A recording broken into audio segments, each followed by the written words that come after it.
Leon Trotsky, Platform of the Joint Opposition. Forward.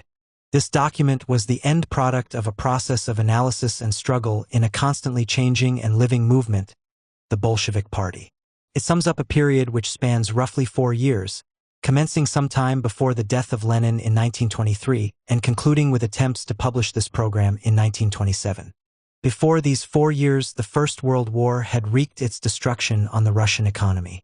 Subsequent revolutions, the ravages of civil war, of wars of intervention, famine and epidemics, and above all, the successful, if only temporary, isolation of the Soviet Union through the failure of the revolution in Europe, all this set in motion reactionary conservative pressures within Soviet society which found their expression within the Bolshevik Party.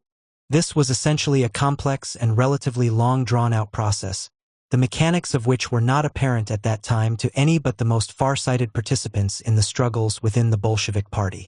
Through all the vicissitudes of the struggle against the emerging bureaucracy, from the time of Lenin's direction of that fight from his deathbed, the incoherent disquiet expressed by various oppositions, the first Trotskyist opposition persecuted by the Zinoviev-Stalin Troika and the period of the joint opposition, the struggle of Trotsky and his comrades was characterized by an absolutely loyal, principled and disciplined conduct in its rejections with the party. At the heart of this attitude lay their absolutely unshakable confidence in the international revolution. Until that reprieve for the Russian Revolution, this opposition stood its ground and fought tooth and nail to defend each and every conquest of October, and especially the Leninist traditions and practices of the Bolshevik Party. The stage of the struggle which this platform represents marks a watershed in the theory and practice of Trotskyism. It marked the culmination of one stage in the struggle to preserve and defend Bolshevism. In the background were the successive setbacks to the World Revolution, the fascist coup in Italy, the defeat of the 1923 German Revolution, the defeat of the 1926 general strike in Britain, the coup of Pilsudski in Poland, and finally, the crushing defeat of the Chinese Revolution in 1927. Within the Soviet Union, in the countryside, after the implementation of the new economic policy, capitalism was allowed a hardly restricted development. Industry was developed only haphazardly. A weary working class had in many cases barely resumed regular employment. It was, in other words, a period conducive to the rise of moods of conservatism, of anything for a bit of peace and quiet, of routinism and accommodation to habits and ways of life alien to the restless, thrusting spirit of Bolshevism. The party, which consisted of 50,000 workers, as against 300,000 functionaries, ex-workers, intellectuals, etc., was further diluted by the influx of 240,000 raw recruits via the so-called Lenin levy. These changes influenced others within the party in the field of program. Slowly, imperceptibly at first, but gathering momentum with each setback to the international revolution, policies were adapted, modified, and transformed to conform to reality. Stalin was the most consistent representative of this trend. Fighting for every toehold each handbreadth of time, the left opposition, led by Trotsky, strove to utilize every vestige of support from both its own and the international working class to further its historic interests. The present document was in fact the work of the joint Bolshevik-Leninist opposition which drew together the supporters of Trotsky and Zinoviev against Stalin and Bukharin, the latter representing the right wing of the party. It was submitted to the Central Committee in early September 1927. It was signed by 13 members of the Central Committee, including Trotsky, Zinoviev, Kamenev, Smilga, Evdokimov, Rakovsky, Pyatakov, Bakiyev. Zinoviev had first launched the campaign against Trotskyism, following the publication of Trotsky's Lessons of October in 1924. But he had come increasingly into conflict with the Stalin faction, particularly over economic policy. This platform was drawn up at a time of crisis for the bureaucracy. This bureaucracy consisted at that time of two basic tendencies, the Bukharinist right and the Stalinist center of the party, the latter perhaps less prominent in the public eye but with control of the entire apparatus. Neither was sure of its future. The opposition was united. It was able, after thorough and detailed discussion, to reach agreement on this platform. In the country, the richer peasants were beginning to assert their dominance by withholding grain stocks and rigging the price of bread, the urban working class paying the price. Registered unemployment stood at 1 million. Abroad, the aftermath of the British general strike, the Polish events and the defeat of the Chinese Revolution, confirmed all the prognostications and warnings of Trotsky. The danger of a juncture of revolutionary forces in this crisis threatened Stalin as never before. He had to act and act swiftly. Up to this point, Stalin had, with the loyal collaboration of the opposition, contained the struggle within the party. He had successfully ousted the opposition from most of the key positions in the party. The summer of 1926 saw the intensive united action of both tendencies of the opposition, i.e. of both Zinovivist and Trotskyist. Stalin countered with expulsions, disciplining, shutting down meetings, and the use of violence, driving the opposition underground. At the joint plenum of the Central Committee and Central Control Commission of July 1926, a formal declaration of the joint opposition was made. It called for the restoration of inter-party democracy, championing the cause of the working class against the kulaks, netmen, and bureaucrats. This meant an increase of wages for industrial workers. Wages were lower than pre-war. Or otherwise productivity would stagnate or fall. Freedom to negotiate wage claims through free trade unions. Reform of taxation relieved the poor and the small peasants. Tax the middle peasants and soak the kulaks and netmen. Long-term voluntary collectivization with state credits and mechanization, etc.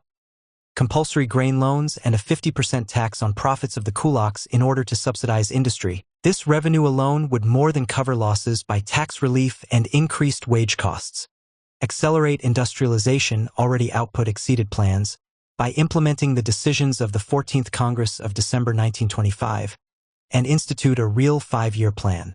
It further declared that the Stalin-Bukharin international politics of pessimism was beginning to permeate domestic policy to the point of introducing socialism in one country and an adaptation to the status quo outside, i.e. opportunistic alliances, e.g. British. It was rejected in toto and Zinoviev was thrown off the Politburo. Then Stalin stole a little of the opposition's thunder, pledging wage rises for poorer workers and, utilizing his monopoly of the press, distorted Trotsky's views and launched a campaign to boost the theory of socialism in one country and further intimidate the opposition. The Zinovivists were shaken and an ultra-left secessionist mood developed amongst some of the Trotskyists. To save the situation, a truce was arranged with Stalin, a truce which he violated a few weeks later. This drew from Trotsky the celebrated observation: the first secretary poses his candidature to the post of gravedigger of the revolution. Trotsky was expelled from the Politburo and Zinoviev was ejected from the Comintern. Once again, the weaker elements were shaken. Another attempt at truce was rent asunder at the 15th Party Conference, October 1926, which turned out to be a witch hunter's jamboree. Some of the ultra-left surrendered, and even Lenin's widow capitulated to Stalin. All the expulsions were confirmed, and the Congress was followed by a further spate of victimizations and provocations. In the meantime, events in China were rising in a crescendo of revolutionary explosions. Deprived of access to party documents concerning the real state of the Chinese Communist Party, the opposition had barely time to take stock of the situation and even expressed disagreements on the policy for the CCP. In April 1926, Trotsky supported the pleas of the CCP for its independence from the Kuomintang but was turned down on every occasion. Within a year, the revolution had gone full cycle. Chiang Kai-shek was massacring the communists. Even at this moment, Trotsky had to contend with Zinoviev's conservatism while striving to salvage something out of the Chinese debacle. Public knowledge of these events and the discussion on them was effectively smothered. Then the Anglo-Soviet Trade Union Committee broke up without so much as a yes please or no thank you from the British side, and Stalin's British policy was stripped stark naked. Cornered, he countered with a war danger hysteria and threatened the opposition. It countered by requesting discussion at a closed session of the CC. Rebuffed and denounced, Trotsky raised it on the Executive Committee of the Communist International. Stalin began to disperse the leaders of the opposition to remote provinces, or abroad on missions, and hounded the rank and file. But Trotsky used the war scare to demand the restoration of Leninist norms in the party. The next party congress was perilously near, and Stalin could not afford the debate. Building up the war scare now to one of insinuating that Trotsky had an alliance with Chamberlain, he prepared the conditions for fresh charges against Trotsky, that is, for appealing to the ECCI, a constitutional right of all members of the CI, and being present at a farewell demonstration to opposition leader Smilga. a major diversion from the issue of China and his foreign policy. In July, Trotsky defended himself before the Party Control Commission and tore the indictment to shreds. The verdict was held up. At length, in August, they could only pass a motion of censure on him, and Stalin was in worse shape than before. Trotsky and Zinoviev once more affirmed their loyalty to party and state and their unconditional defense of the Soviet Union. It was soon after this event that the joint platform was first published. Desperately, Stalin lashed out, penalizing here, banishing there, and postponing the party congress. Trotsky protested at these actions, demanding the return of his banished supporters and free pre-Congress discussion, including the publication of the platform by the party, as had been customary in the past. These demands were rejected and the circulation of the platform prescribed as being against the party. As a demonstration, and in order to spread the blow that was anticipated, supporters of the platform were called upon to sign the document. There now descended on the heads of the opposition another barrage of slanders, fabrication, lies, and distortions. Discussion was stifled. The opposition was forced to print the document themselves. The first attempt was discovered by an agent of the GPU planted in its ranks. The duplicator and copies were seized. The agent was promptly dressed up as a Wrangel officer, working hand in glove with the Trotskyists. But the opposition so destroyed the frame-up that even Stalin had to admit the plant. A second attempt was made, this time in print, and it is from one of these copies, smuggled out by French communists, that this edition derives. Soon after, however, the GPU discovered this press, seized a large number of the pamphlets, and imprisoned its printers.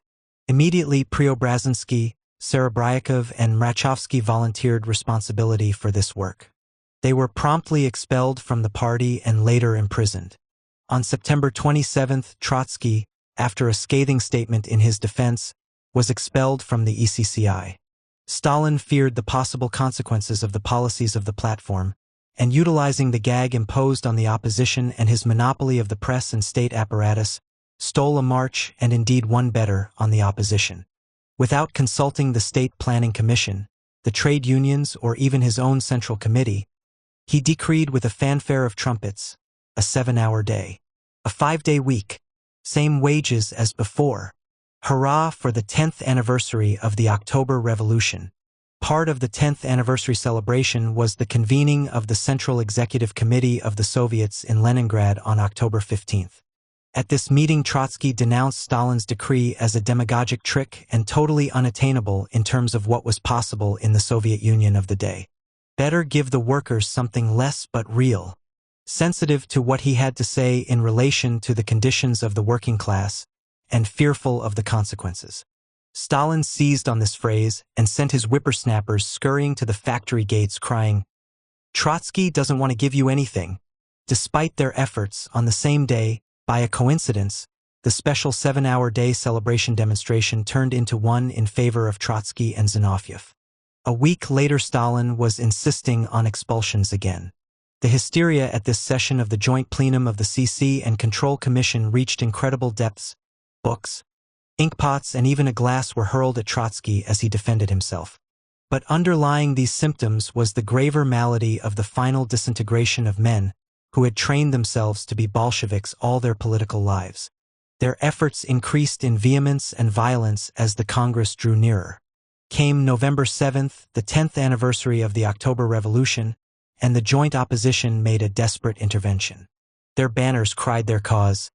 Strike against the kulak, the Nepman, and the bureaucrat. Down with opportunism. Carry out Lenin's testament. Beware of a split in the party. Preserve Bolshevik unity. But Stalin was prepared. Fearful of the possible consequences of this agitation, at this time of crisis, he literally smashed the demonstration, its personnel, their banners, and even their homes. A service revolver was discharged at Trotsky. The protest had been made. But once again the Zinoviev wing was preparing to beat a retreat and was soon speaking of the courage to surrender. On November 14th, the CC and CCC at its extraordinary plenum decided to expel Trotsky and Zinoviev from the party for counter-revolutionary demonstrations and virtual insurrection. Kamenev, Rakovsky, Smilga, Evdokimov from the CC, and Bakiyev, Muralov, and others from the CCC. This was, of course, accompanied by a purge of hundreds of others from the party. 2 days later, Adolf Joffe shot himself as a protest at his maltreatment by the Stalin regime. The 15th Party Congress convened on December 2nd and remained in session until the 19th. A joint statement was presented to it by 121 oppositionists, which declared that they stood by their views, recognized a split as the greatest menace to Lenin's course, that they insisted on forms of inter-party democracy being strengthened, and that they were prepared to disband themselves if their expelled and imprisoned members were reinstated. The opposition did not have one full delegate at this conference. Its views were branded by unanimous decision as incompatible with membership. It was a rout.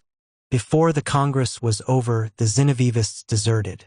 Capitulations, 2,500, and expulsions, 1,500, followed wholesale.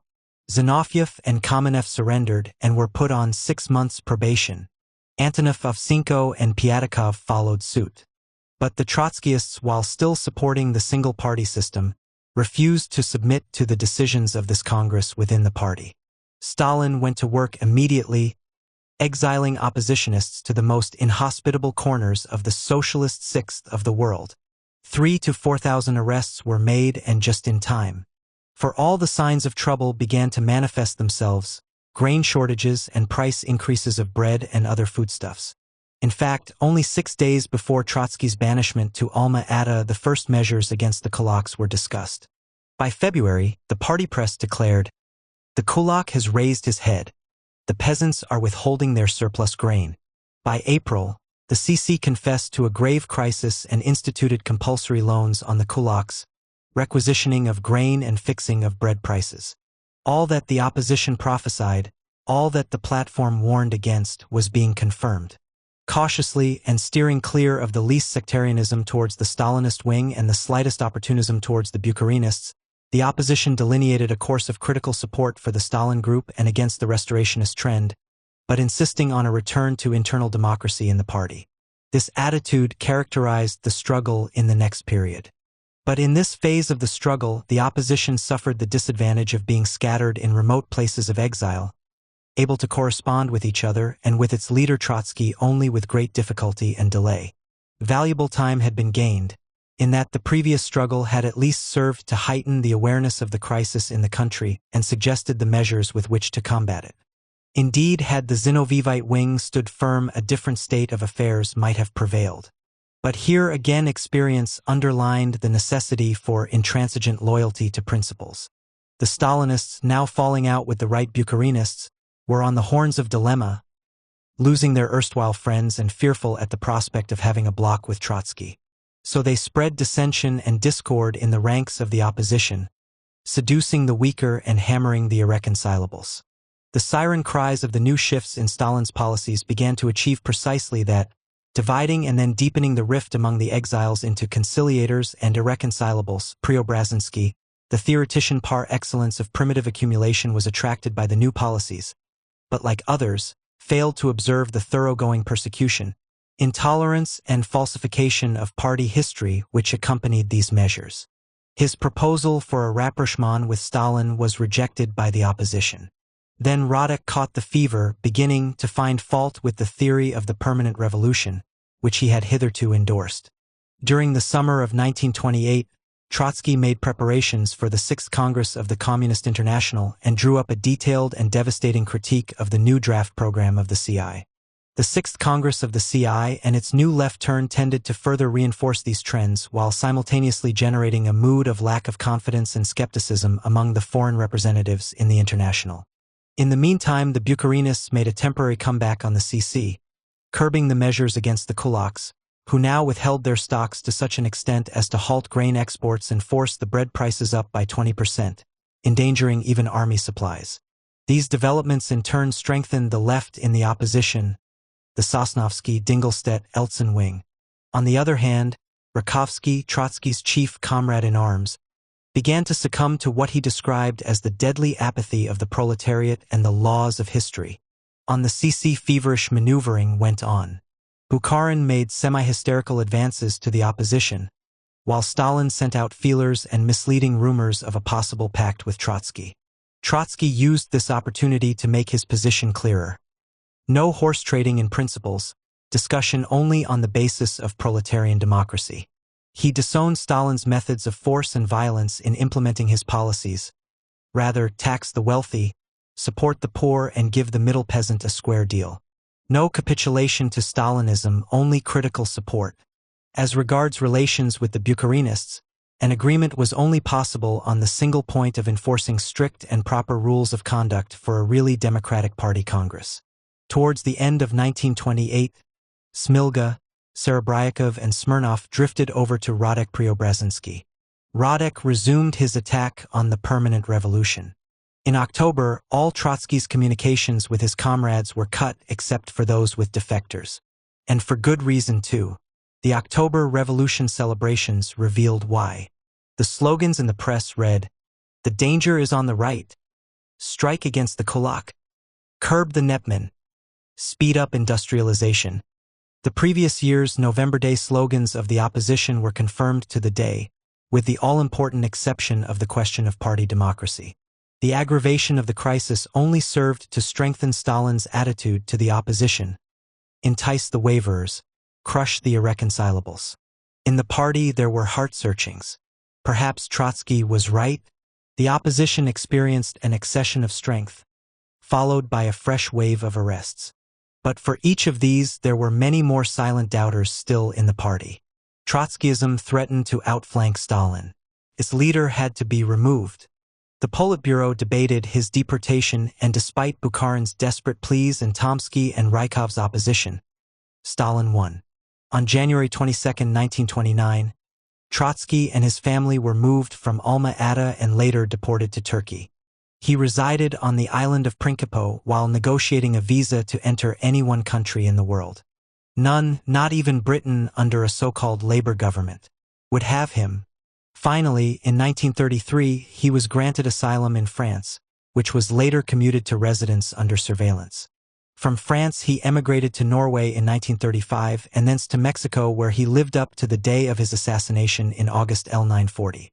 During his last days in the Soviet Union, Trotsky began work on the concept of the thermidor in relation to the October Revolution and its subsequent evolution, in an attempt to analyze contradictions and complexities and to prognosticate its further development. This work was to bear fruit in the idea of the Fourth International, an idea which represented a definitive break with all previous struggles to reorient and democratize the communist parties of the Soviet Union and the Comintern, an idea which inspired the construction of a new international of parties which continues the traditions of the opposition. What was the subsequent fate of the Trotskyist left opposition in the Soviet Union? The answer to this is to some extent bound up in the evolution of Stalin's policies at home. With the outbreak of the crisis, Stalin resorted simpleton-wise to the proposals of the platform. The 5-year plan was arbitrarily revised and stepped up.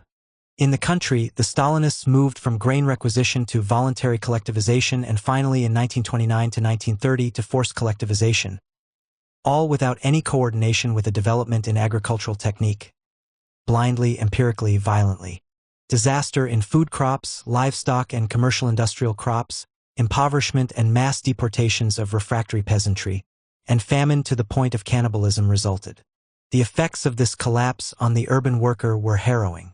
Working on famine rations, he was exhorted to superhuman efforts to achieve the crazy targets of the revised 5-year plans: shock brigades, socialist emulation, inflation, petty pilfering and speculation, demoralized him. Breakdowns through exhaustion and bureaucratic mismanagement were blamed on sabotage. Innocent workers, agronomic experts, scientists were shot out of hand. Vagrancy and absenteeism were suppressed by introduction of internal passports which chained the producers to their benches or their plowshares. The purges reached out into the ministries and academies. Every failure found its scapegoats. Even whole nationalities were found wanting in loyalty. This was the happy hunting ground of the Khrushchev generation who founded their careers on the bones of the Skripniks and other communists. This period of chaotic, tumultuous change, of profound wretchedness was succeeded by a year of respite, before the plunge into the great darkness of the terror that followed the Kirov assassination, a period which extended from December 1, 1934, practically up to the outbreak of World War II. This period culminated at its blackest in what is known as the Yezhovskina. It was against this background that the rest of the story of the left opposition was played out. Victor Serge estimates that there were perhaps 3,000 to 4,000 oppositionist survivors by the end of 1929. 1,000 fresh arrests were made in October 1929 and more than another 1,000 in 1930. That left no more to arrest. In 1932, they were joined by hundreds more former oppositionists. They in turn were joined by many times more suspect Stalinists. Many exiles from all over the world who had sought shelter in the USSR were also in camps. Rakovsky was broken in 1934. Sosnovsky followed suit. Trotsky's secretaries remained incarcerated. Trotsky's first wife and her grandchildren disappeared into that wilderness and have not been heard of since. Thousands of others suffered a like fate, torn from dear ones, comrades and friends. Bucharinist protégés were jailed in 1932. In 1935, after the Kirov assassination, a flood of old Bolsheviks, ex-oppositionists and their followers filled the camps and prisons. Later these were joined by the military specialists and refugee Spaniards. GPU camp commandants were issued with sealed orders to be broken only on the outbreak of hostilities, which they dutifully did. Dangerous politicals were mown down en masse, thus saving them the long, drawn-out deprivations of the war years when the survivors literally froze to death. The coup de grace was delivered with a sledgehammer on the head of the already dead victim, a method of saving ammunition in those lean years. Such was the fate of the vast majority of our own political forebears. A few lucky ones only may have survived. But those camps were the schools of the Back to Lenin movement, of a new Soviet generation. Deep within the suffering, toil-worn minds of the Soviet working class there flickers that deadly memory, indestructible, irrepressible, a memory that will leap into flame, given a leadership and given the conditions for its development. The Trotskyists outside the Soviet Union must make those conditions by breaking the imperialist encirclement and bringing succor from metropolitan Europe to the Soviet proletariat. They will achieve this by building the Fourth International on a firm foundation of principles. We feel confident that the republication of this document at a time when the Stalinist movement is in its deepest ever crisis is bound to make a profound impression upon dissident communists and young Marxists alike. We say this because none of the issues raised by the growing opposition within the Soviet Union can be answered adequately until the complete history of Stalinism, its betrayals, crimes, and stupidities has been explained in a rational and scientific manner. This document is a vital part in this now urgent task. Despite some formally correct criticisms which the leadership of the Chinese Communist Party raised against Moscow in the late 1950s and early 1960s, they have failed utterly to face up to the question: how and why did Stalinism arise, and how can the Soviet Union be regenerated? Because of this refusal to face up to their own past. Today sees the leaders of the Chinese Communist Party entering into the most open and counter-revolutionary alliances with the imperialists, above all with the discredited and crisis-torn Nixon administration. Understandably, the present leaders of the Soviet Communist Party, like their predecessor Khrushchev, have absolutely no explanation for the events described and analyzed in this document. They continue to evade any answers with the subterfuge of the evil genius and the cult of the individual, a thesis which explains nothing except their own political bankruptcy. It is clear, however, that such explanations are increasingly unsatisfactory for a new generation of Soviet workers, students, and intellectuals. The growing opposition within the USSR and its great courage in the face of vicious political, intellectual, and physical persecution by the bureaucracy testifies not merely to the insoluble crisis of Stalinism, but to the ability of the working class, within the Soviet Union and internationally, to defeat Stalinism. What this growing opposition requires, if it is to carry through this task successfully, is not merely support from the international working class. More than anything, it needs arming theoretically and politically. It is in the lessons of the fight of Trotsky and the left opposition and later of the Fourth International alone that today's opposition can find its weapons and overcome many of its undoubted weaknesses. The program published here was first produced in the midst of a series of important and decisive defeats for the international working class. Today, the situation is transformed. The deepest ever capitalist crisis is bringing the working class of the entire world, in the big capitalist countries as much as in the colonial and semi-colonial countries, into revolutionary struggles. The period since 1927 has also brought vast changes within the Soviet Union. The productive forces, based upon the planned economy established by the October Revolution, have bounded forward, in spite of the losses suffered through bureaucratic mismanagement. The Soviet working class has been profoundly affected by these changes. Numerically and culturally, it dwarfs its predecessor of the 1920s. All the ingredients for a massive revolutionary explosion against the bureaucracy are being assembled. Introductory remarks. In his speech at the last party congress he attended, Lenin said, "Here we have lived a year with the state in our hands, and under the new economic policy has it operated our way. No, we don't like to acknowledge this, but it hasn't. And how has it operated? The machine isn't going where we guide it, but where some illegal or lawless or God knows whence derived speculators or private capitalistic businessmen, or both together, are guiding it. A machine doesn't always travel just exactly the way, and it often travels just exactly not the way, that the man imagines who sits at the wheel." In those words was given the criterion by which we ought to judge the fundamental problems of our politics. In what direction is the machine traveling? The state? The power? Is it traveling in the direction that we, communists, expressing the interests and will of the workers and the enormous mass of the peasants, desire? Or not in that direction? Or not exactly in that direction? In these years since the death of Lenin, we have more than once tried to bring the attention of the central organs of our party, and afterward the party as a whole, to the fact that, thanks to incorrect leadership, the danger indicated by Lenin has greatly increased. The machine is not going in the direction demanded by the interests of the workers and peasants. On the eve of the new Congress, we consider it our duty, notwithstanding all the persecution we are suffering, to call the party's attention with redoubled energy to this fact. For we are sure that the situation can be corrected, and corrected by the party itself. When Lenin said that the machine often goes where it is directed by forces hostile to us, he called our attention to two facts of supreme importance.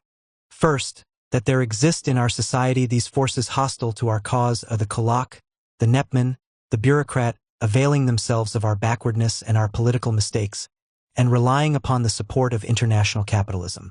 Second, the fact that these forces are so strong that they can push our governmental and economic machine in the wrong direction. Lenin's words laid upon us all the following obligations: to watch vigilantly the growth of these hostile forces, kulak, nepman, and bureaucrat; to remember that in proportion to the general revival of the country, these forces will strive to unite, introduce their own amendments into our plans, exercise an increasing pressure upon our policy, and satisfy their interests through our apparatus; to take all possible measures to weaken the growth, unity, and pressure of these hostile forces, preventing them from creating that actual, although invisible, dual power system toward which they aspire; to tell candidly the whole truth about these processes to all the toiling masses. In this now consists the fundamental problem as to a Thermidorian danger and the struggle against it. Since Lenin uttered his warning, many things have improved with us, but many also have grown worse. The influence of the state apparatus is growing, but with it also the bureaucratic distortion of the workers' state. The absolute and relative growth of capitalism in the country and its absolute growth in the cities are beginning to produce a political self-consciousness in the bourgeois elements of our country. These elements are trying to demoralize, not always unsuccessfully, that part of the communists with whom they come in contact at work and in social intercourse. The slogan given by Stalin at the 14th Party Congress, "Fire to the left," could not but promote this union of the right elements in the party with the bourgeois Ustrelov elements in the country. The question, who will beat whom, will be decided in a continuous struggle of classes on all sectors of the economic, political, and cultural fronts, a struggle for a socialist or a capitalist course of development, for a distribution of the national income corresponding to one or the other of these two courses, for a solid political power of the proletariat or a division of this power with the new bourgeoisie. In a country with an overwhelming majority of small and very small peasants, and small proprietors in general, the most important processes of this struggle will frequently go on in a fragmentary and underground manner, only to burst unexpectedly to the surface all at once. The capitalist element finds its primary expression in a class differentiation in the country, and in a multiplication of private traders in the city. The upper levels in the country and the bourgeois elements in the city are interweaving themselves more and more closely with the various links of our state economic apparatus.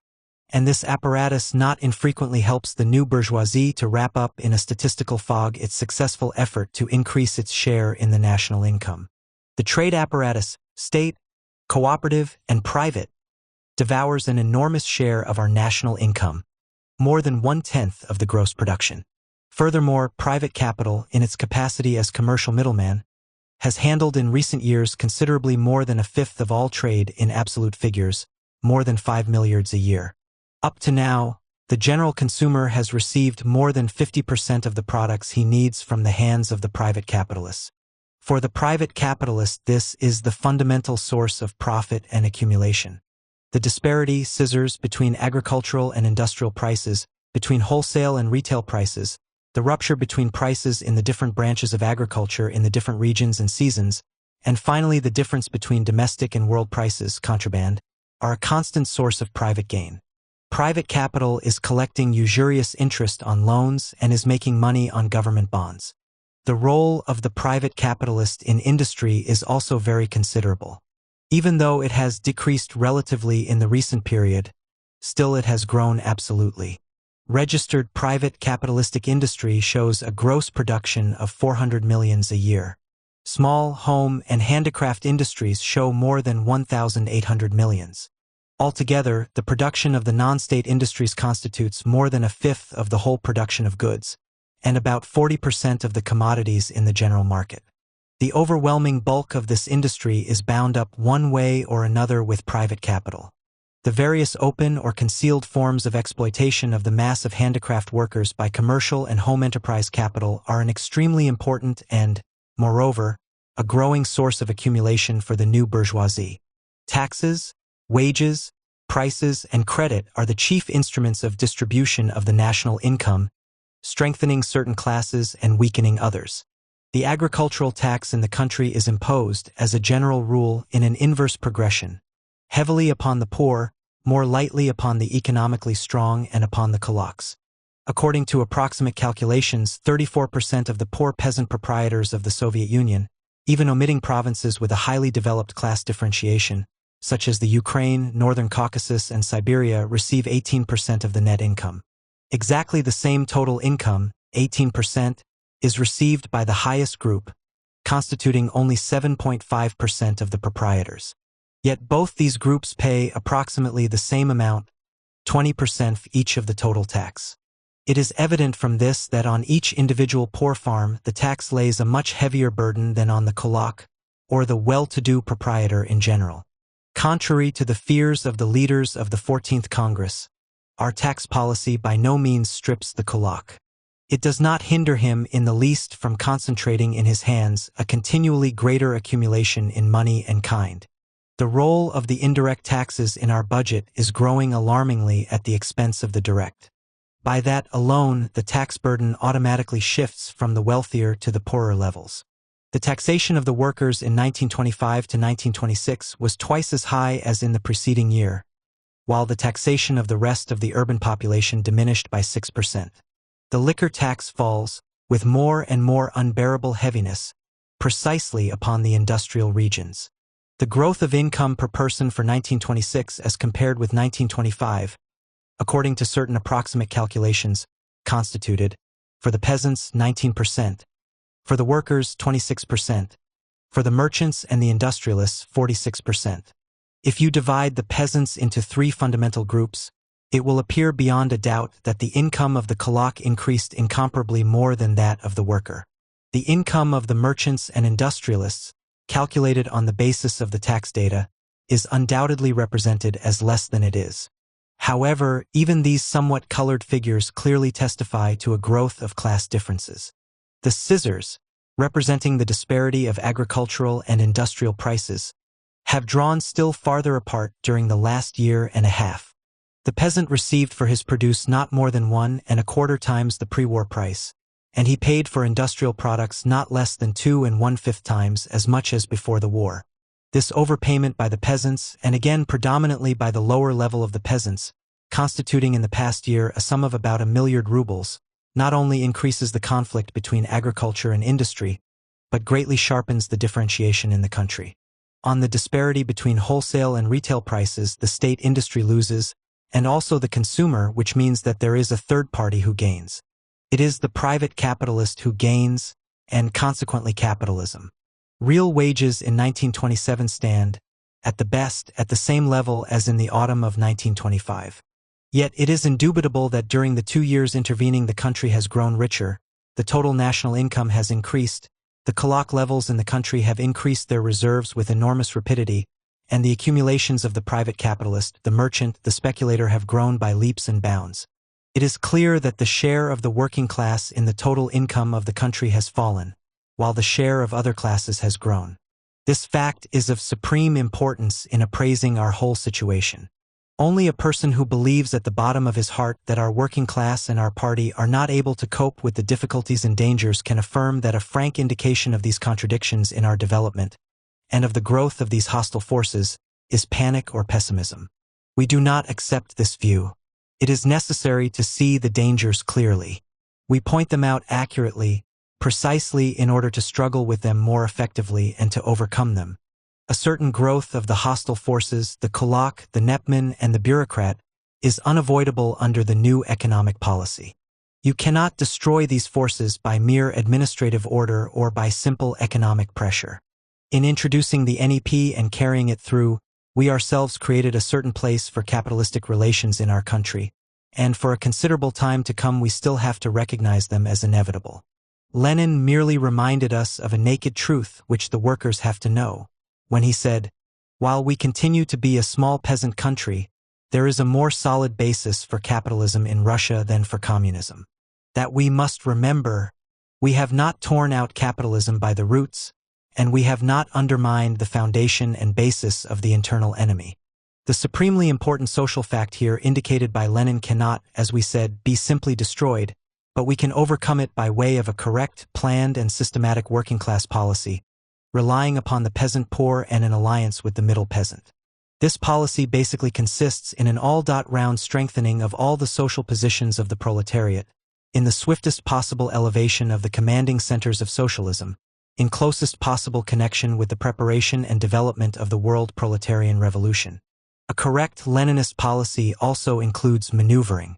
In struggling against the forces of capitalism, Lenin often employed a method of partial concession in order to outflank the enemy, temporary retreat in order afterwards to move forward more successfully. Maneuvering is also necessary now. But in dodging and maneuvering against an enemy that could not be overthrown by direct attack, Lenin invariably remained upon the line of the proletarian revolution. Under him, the party always knew the causes of each maneuver, its meaning, its limits, the line beyond which it ought not to go, and the position at which the proletarian advance should begin again. In those days, under Lenin, a retreat was called a retreat, a concession, a concession. Thanks to that, the maneuvering proletarian army always preserved its unity, its fighting spirit, its clear consciousness of the goal. In the recent period, there has been a decisive departure on the part of leaders from these Leninist ways. The Stalin group is leading the party blindfold, concealing the forces of the enemy, creating everywhere and in everything an official appearance of success. This group gives the proletariat no prospect, or, what is worse, a wrong prospect. It moves in zigzags, accommodating itself to and ingratiating itself with hostile elements. It weakens and confuses the forces of the proletarian army. It promotes the growth of passivity, distrust of the leadership, and lack of confidence in the forces of the revolution. It disguises, with references to Leninist maneuvering, an unprincipled jumping from one side to the other, always unexpected by the party, incomprehensible to it, weakening its strength. The only result is that the enemy, having gained time, moves forward. The classical examples of this kind of maneuver on the part of Stalin, Bukharin, and Rykov are their Chinese policy and their policy with the Anglo-Russian Committee on the international field, and within the country their policy towards the kulak. On all these questions, the party and the working class found out the truth, or a part of the truth, only after the heavy consequences of a policy that was false to the bottom had crashed over their heads. At the end of these 2 years in which the Stalin group has really determined the policies of the central institutions of our party, we may consider it fully proven that this group has been powerless to prevent an immoderate growth of those forces which desire to turn the development of our country into capitalistic channels. A weakening of the position of the working class and the poorest peasants against the growing strength of the kulak, the nepman, and the bureaucrat. A weakening of the general position of the worker state in the struggle with world capitalism. A worsening of the international position of the Soviet Union. The direct guilt of the Stalin Group is that instead of telling the party, the working class, and the peasants the whole truth about the situation, it has concealed the facts, minimized the growth of the hostile forces, and shut the mouths of those who demanded the truth and laid it bare. The concentration of fire to the left, at a time when the whole situation indicates danger on the right, the crudely mechanical suppression of every criticism expressing the legitimate alarm of the proletariat for the fate of the proletarian revolution, the outright connivance in every deviation to the right, the sapping of the influence of the proletarian and old Bolshevik nucleus of the party. All these things are weakening and disarming the working class at a moment which demands above all activity of the proletariat, vigilance and unity of the party, faithfulness to its real inheritance of Leninism. The party leaders distort Lenin, improve upon him, explain him, supplement him, according as it is necessary to conceal each successive mistake that they make. Since Lenin's death, a whole series of new theories has been invented, whose meaning is solely this, that they give theoretical justification to the departure of the Stalin Group from the course of the international proletarian revolution. The Mensheviks, the Smeenovikovцы, and finally the capitalistic press see and welcome in the policies and new theories of Stalin, Bukharin, Martynov a movement forward from Lenin, Austrialov, statesmanlike wisdom, realism, a renunciation of the utopias of revolutionary Bolshevism. In the cutting off from party leadership of a number of Bolsheviks, Lenin's comrades in arms, they see and openly welcome a practical step towards changing the fundamental course of the party. Meanwhile, the elemental processes of the NEP, not restrained and directed by a firm class policy, are preparing further dangers of the same kind. 25 million small farms constitute the fundamental source of the capitalist tendencies in Russia. The kulak stratum, gradually emerging from this mass, is realizing the process of primitive accumulation of capital, digging a deep mine under the socialist position.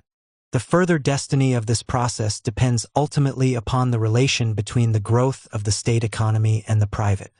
The falling behind of our industry vastly increases the tempo of class differentiation among the peasants and the political dangers arising from it. Lenin wrote, "In the history of other countries, the kulaks have more than once restored the power to landlords, tsars, priests, and capitalists.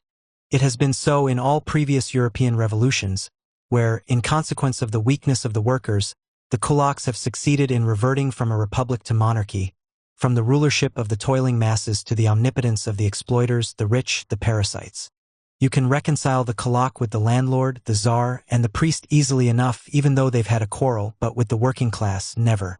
Whoever fails to understand this, whoever believes in the kulaks growing into socialism, is good for just one thing: to run the revolution aground.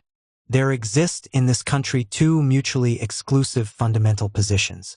One, the position of the proletariat building socialism; the other, the position of the bourgeoisie aspiring to switch our development on to capitalist lines. The camp of the bourgeoisie and those layers of the petty bourgeoisie who trail after it are placing all their hopes upon the private initiative and the personal interest of the commodity producer. This camp is staking its play on the economically strong peasant, aiming to make the cooperatives, industry, and our foreign trade serve this peasant's interest. This camp believes that socialist industry ought not to count upon the state budget, that its development ought not to be rapid enough to injure the interest of accumulation by the farmer capitalist. The struggle for an increased productivity of labor means to the daily consolidating petty bourgeois putting pressure on the muscles and nerves of the workers. The struggle for lower prices means to him a cutting down of the accumulation of the socialist industries in the interest of commercial capital. The struggle with bureaucratism means to him the dissipation of industry, the weakening of the planning centers. It means the pushing into the background of the heavy industries, that is, again, an adjustment in favor of the economically strong peasant, with the near prospect of an abandonment of the monopoly of foreign trade.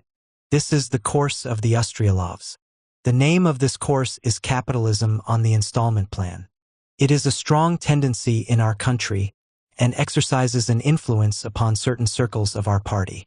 The proletarian course was described by Lenin in the following words: "We can consider the victory of socialism over capitalism, and its permanence guaranteed, only when the proletarian state power, having conclusively suppressed the resistance of the exploiters and assured itself of their complete subjection and its own complete stability and authority, reorganizes the whole of industry on the basis of large-scale collective production and the latest technique, based on electrification of the entire economy. Only this will make possible such a far-reaching technical and social assistance rendered by the cities to the backward and undifferentiated country, as will create the material basis for an immense increase of the productiveness of agricultural and rural labor, impelling the small peasants, by the strength of example and their own interest, to pass over to large-scale, collective, mechanized agriculture. The whole policy of our party ought to be built up upon this principle: budget, taxes, industry, agriculture, domestic and foreign trade, everything. That is the fundamental stand of the opposition. That's the road to socialism. Between those two positions, every day drawing nearer to the first, the Stalinists are tracing a line consisting of short zigzags to the left and deep ones to the right. The Leninist course is a socialist development of the productive forces in course is a development of the productive forces on a capitalist continual struggle with the capitalist element. The Ustryalov course is a development of the productive forces on a capitalist basis by way of a gradual eating away of the conquests of October. The Stalin course leads, in objective reality, to a delaying of the development of the productive forces, to a lowering of the relative weight of the socialist element, and thus prepares for the final victory of the Ustryalov course. The Stalin course is the more dangerous and ruinous, in that it conceals a real deviation under the mask of familiar words and phrases. The completion of our restoration process has brought forward the whole fundamental question of our economic development and thus has undermined the position of Stalin, which is completely inadequate to meet great problems, whether the revolution in China or the reconstruction of basic capital in the Soviet Union. Notwithstanding the tension of the situation, heightened in the extreme by the crude mistakes of the present leadership, matters can be put right. But it is necessary to change the line of the party leadership, and change it sharply in the direction indicated by Lenin. The situation of the working class and the trade unions. The October Revolution, for the first time in history, transformed the proletariat into the ruling class of an immense state. Our nationalization of the means of production was a decisive step toward the socialist reconstruction of that whole social system which is founded upon the exploitation of man by man. Our introduction of the 8-hour day was the first step towards a complete and all-sided change in the material and cultural conditions of existence of the working class. In spite of the poverty of the country, our labor laws established for the workers, even the most backward who were deprived in the past of any group defense, legal guarantees such as the richest capitalist state never gave, and never will give. The trade unions, raised to the status of the most important social weapons in the hands of the ruling class, were given the opportunity, on the one hand, to organize masses completely inaccessible in other circumstances, and on the other, directly to influence the whole political course of the worker state. The problem of the party is to guarantee the further development of these supreme historical conquests, that is, the filling of them with a genuinely socialist content. Our success upon this road will be determined by objective conditions, domestic and international, and also by the correctness of our line and the practical skill of our leadership. The decisive factor in appraising the movement of our country forward along the road of socialist reconstruction must be the growth of our productive forces and the dominance of the socialist elements over the capitalist, together with an improvement of all the conditions of existence of the working class. This improvement ought to be evident in the material sphere: number of workers employed in industry, level of real wages, character of the workers' budget, housing conditions, medical aid, etc. In the political sphere, party, trade unions, Soviets, communist youth organizations, and finally in the cultural sphere, schools, books, newspapers, theaters. The striving to push the vital interests of the worker into the background and, under the contemptuous epithet of workshop narrowness, to contrast them with the general historic interest of the working class, is theoretically wrong and politically dangerous. The appropriation of surplus value by a worker state is not, of course, exploitation. But in the first place, we have a worker state with bureaucratic distortions. The swollen and privileged administrative apparatus devours a very considerable part of our surplus value. In the second place, the growing bourgeoisie, by means of trade and gambling on the abnormal disparity of prices, appropriates a part of the surplus value created by our state industry. In general, during this period of restoration, the numbers of the workers and the conditions of their existence have risen, not only absolutely but also relatively, that is, in comparison with the growth of other classes. However, in the recent period there has occurred a sharp change. The numerical growth of the working class and the improvement of its situation has almost stopped, while the growth of its enemies continues, and continues at an accelerated pace. This inevitably leads not only to a worsening of the condition of the workers at factory level, but to a lowering of the relative weight of the proletariat in Soviet society. The Mensheviks, agents of the bourgeoisie among the workers, point maliciously to the material wretchedness of our workers. They are trying to rouse the proletariat against the Soviet state, to induce our workers to accept the bourgeois Menshevik slogan, "Back to capitalism." The self-satisfied official who sees Menshevism in the opposition's insistence upon improving the material condition of the workers is performing the best possible service to Menshevism. He is driving the workers under its yellow banner. In order to conquer difficulties, it is necessary to know them. It is necessary justly and honestly to test our success and failure by the actual condition of the toiling masses. The condition of the workers. Our period of restoration gave a sufficiently rapid increase of wages up to the autumn of 1925. But the considerable decrease of real wages which began in 1926 was overcome only at the beginning of 1927.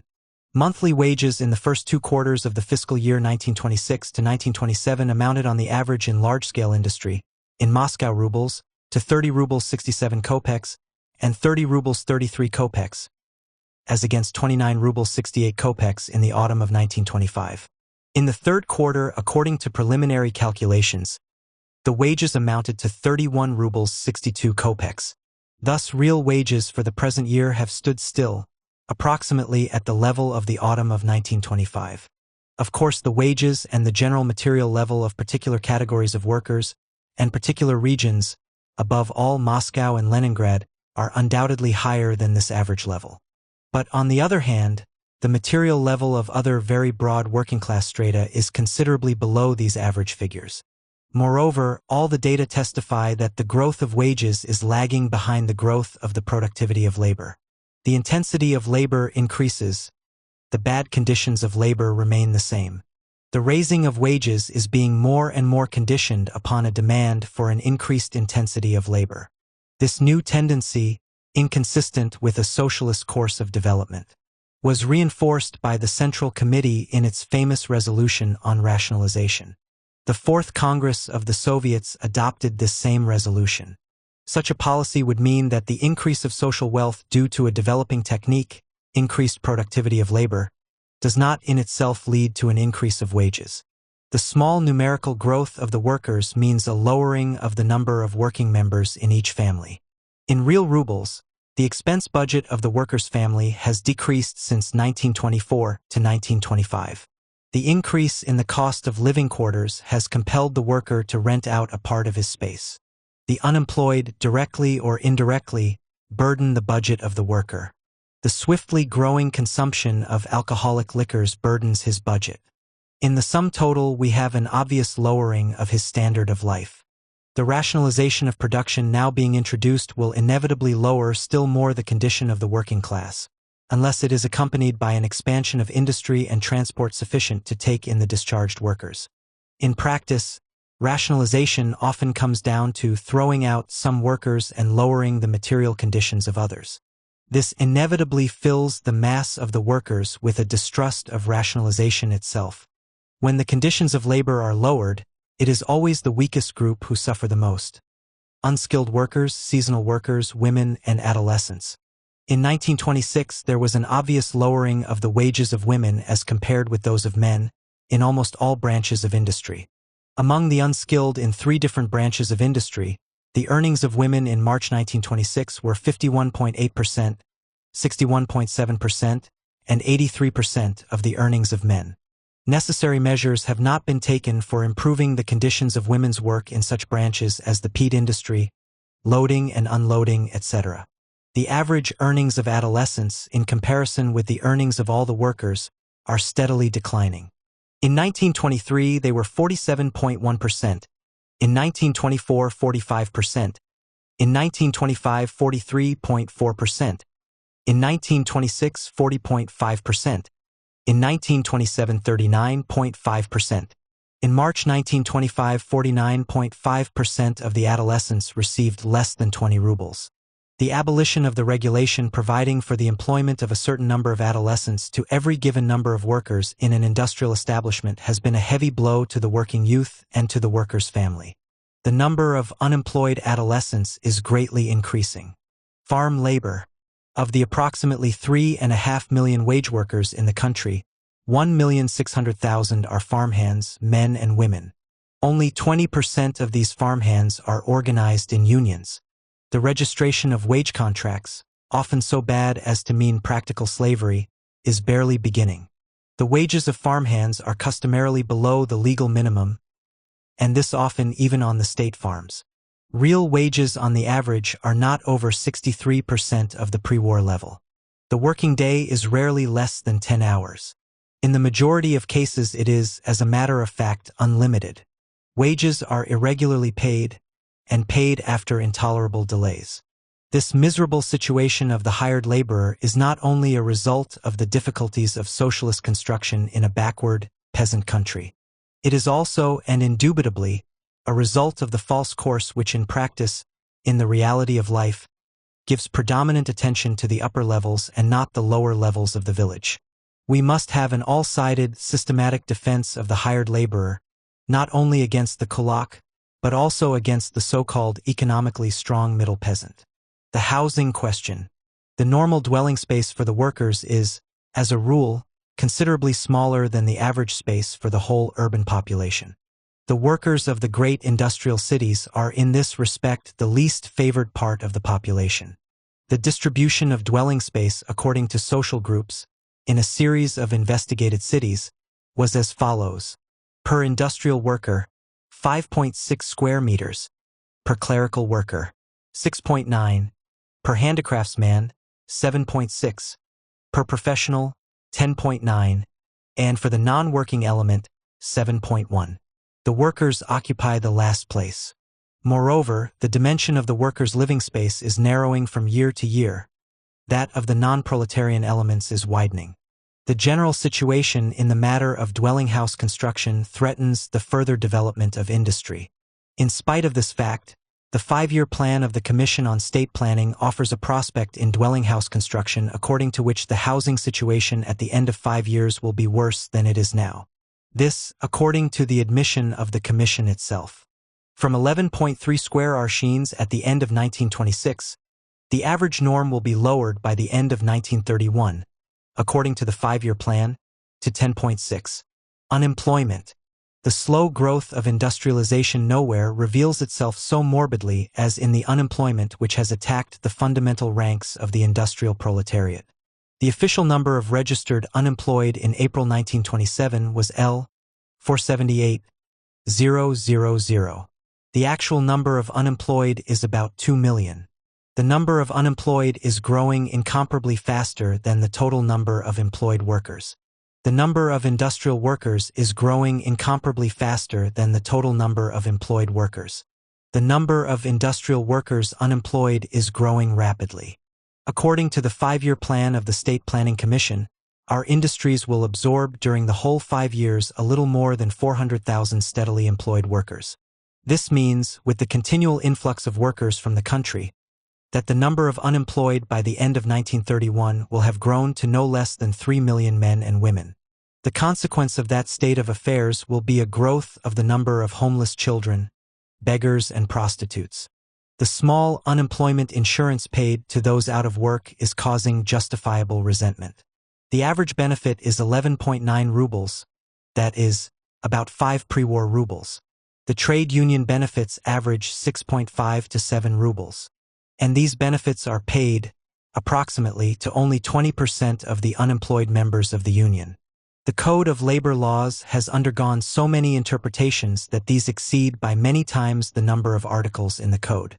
And they actually annul many of its provisions. Especially have the legal defenses of temporary and seasonal workers been broken down. The recent collective agreement campaign was characterized by an almost universal worsening of legal guarantees and a downward pressure on standards and wage scales. Giving the economic management the right to compulsory arbitration has reduced to nothing the collective agreement itself, changing it from a two-sided act of agreement to an administrative order. The contributions by industry toward workmen's compensation are wholly inadequate. In 1925 to 1926, according to the data of the People's Commissariat of Labor, there were in large-scale enterprises 97.6 accidents resulting in disability for every 1,000 workers. Every 10th worker is injured every year. Recent years have been characterized by a sharp increase in labor disputes, most of them being settled by compulsory rather than by conciliatory measures.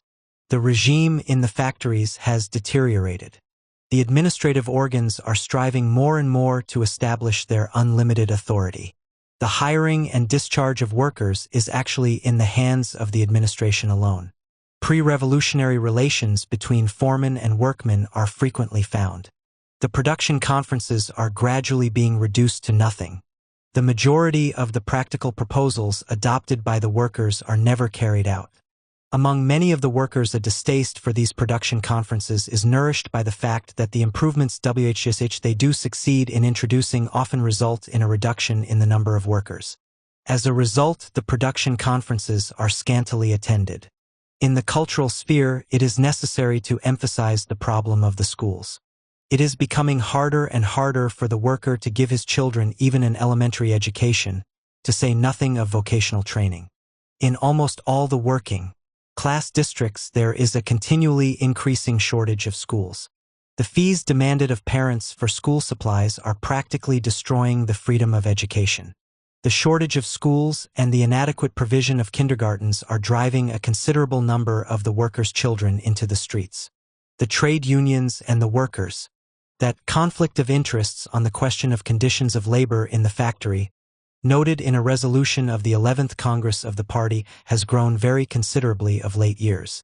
Nevertheless, the entire recent party policy in relation to the trade union movement and the practices of the trade union leaders have had such an effect on the unions that, as the 14th Congress confessed, the trade unions often could not handle their work, showing one-sidedness, at times pushing into the background their principal and most important task, to defend the economic interests of the masses organized by them and to raise in every possible way their material and spiritual level.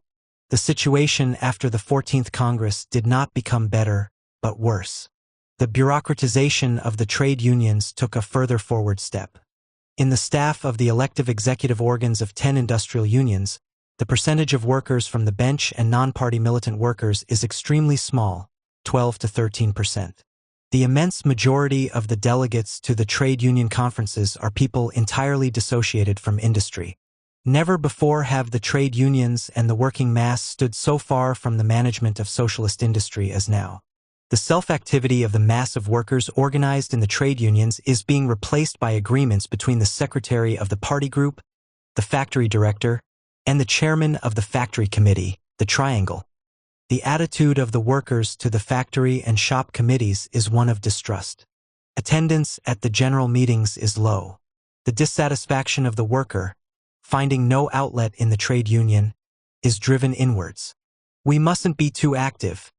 If you want a bite of bread, don't talk so much. Such sayings are very common. In these circumstances, attempts on the part of the workers to better their situation by action outside the trade union organization inevitably become more frequent. This alone imperatively dictates a radical change in the present trade union regime. The most important practical proposals. In the sphere of material conditions. 1. Strike at the root every inclination to lengthen the 8-hour day. Permit overtime only when absolutely unavoidable. Allow no abuses in the employment of occasional workers, no treating of full-time workers as seasonal. Annul every lengthening of the workday in unhealthy trades where it has been introduced in violation of earlier rules. 2. The most immediate task is the raising of wages at least to correspond to the achieved increase in the productivity of labor. The future course should be a systematic elevation of real wages to correspond to every growth in the productivity of labor. It is necessary to achieve an increasing equalization in the wages of different groups of workers, by way of a systematic raising of the lower-paid groups, in no case by a lowering of the higher-paid. 3. We must stop all bureaucratic abuse of rationalization measures. Rationalization ought to be closely bound up with a consistent development of industry, with a planned distribution of labor power, and with a struggle against waste of the productive forces of the working class, particularly dissipation of the cadre of skilled workers. 4. To relieve the evil effects of unemployment. Unemployment benefits must be adjusted in accordance with the average wage in a given locality. In view of the duration of unemployment, the benefit period must be extended from 1 year to 1.5. No further reduction in the contributions from industry for social insurance must be tolerated, and a real fight must be waged against the actual non-payment of them. The spending of insurance funds upon measures of general public health and sanitation must be stopped. We must energetically combat the disposition to make economies on the insured. We must annul all regulations that under various pretenses deprive really unemployed workers of their right to benefits and to registration at the Employment Bureau. The course must be towards an increase of the benefits of the unemployed, beginning with the industrial workers. We must have broadly conceived and carefully worked out plans for long-term public works upon which the unemployed can be used with the greatest advantage to the economic and cultural growth of the country. 5. A systematic improvement of housing conditions for the workers. Firm carrying out of a class policy in all housing questions. No betterment of the housing conditions of non-proletarian elements at the expense of the workers. No eviction of discharged workers and workers on short time. Energetic measures must be taken for the healthier development of the housing cooperatives. They must be made accessible to the lower-paid workers. The upper stratum of clerical workers must not be permitted to grab the apartments intended for industrial workers. The housing plan of the State Planning Commission must be rejected as flatly opposed to a socialist policy.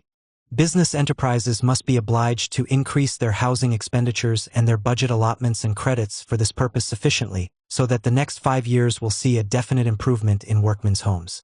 6. Collective agreements should be made after real and not fictitious discussion at workers' meetings.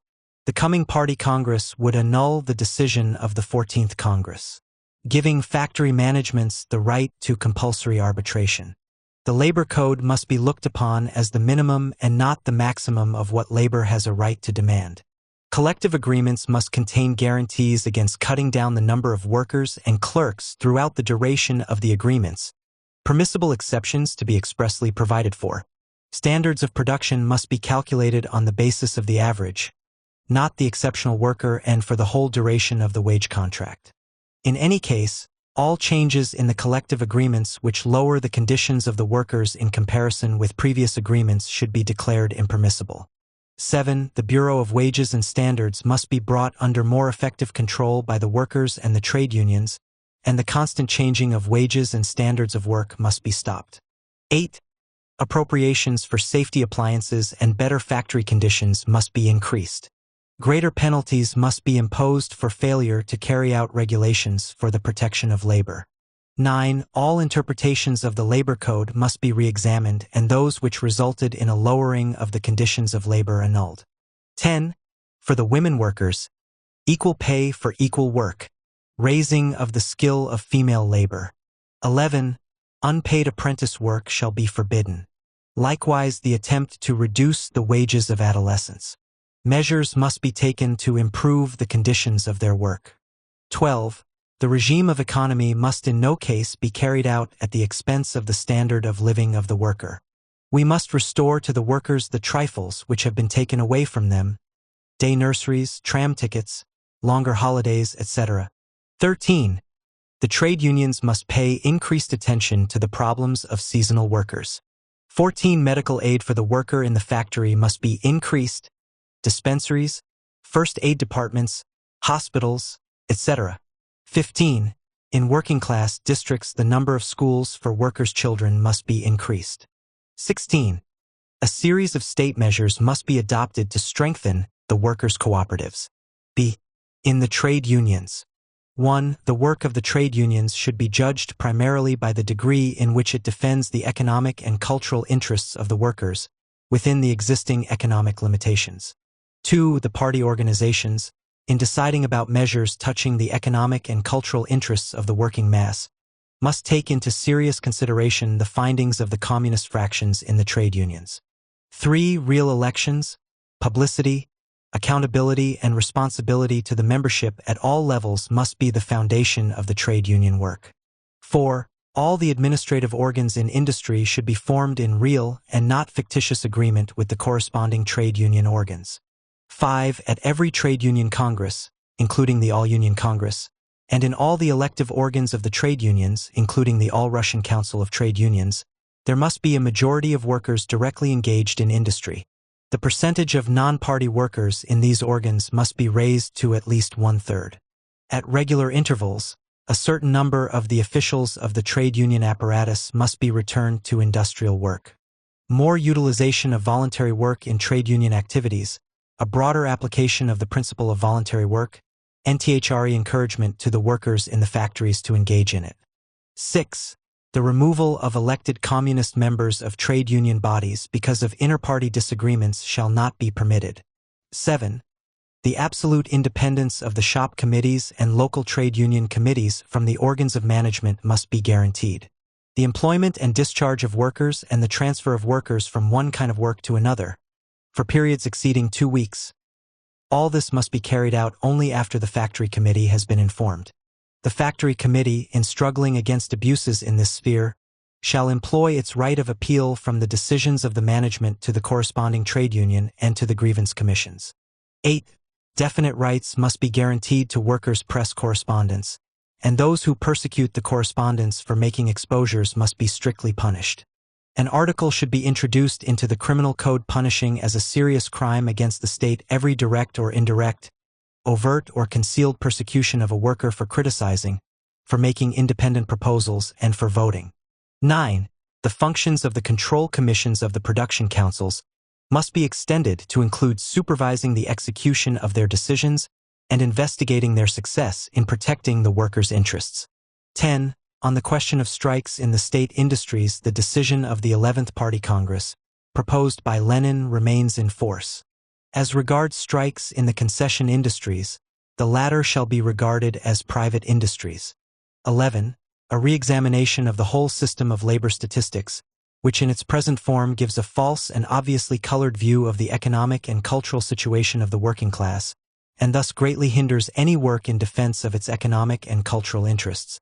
The hard situation of the working class on the 10th anniversary of the October Revolution is of course explained in the last analysis by the poverty of the country, the results of intervention and blockade, the unceasing struggle of the capitalist environment against the first proletarian state. That situation cannot be changed at a single blow, but it can and must be changed by a correct policy. The task of Bolsheviks is not to boast and draw complacent pictures of their achievements, which of course are very real, but to raise firmly and clearly the question of what remains to be done, of what must be done, and what can be done with a correct policy.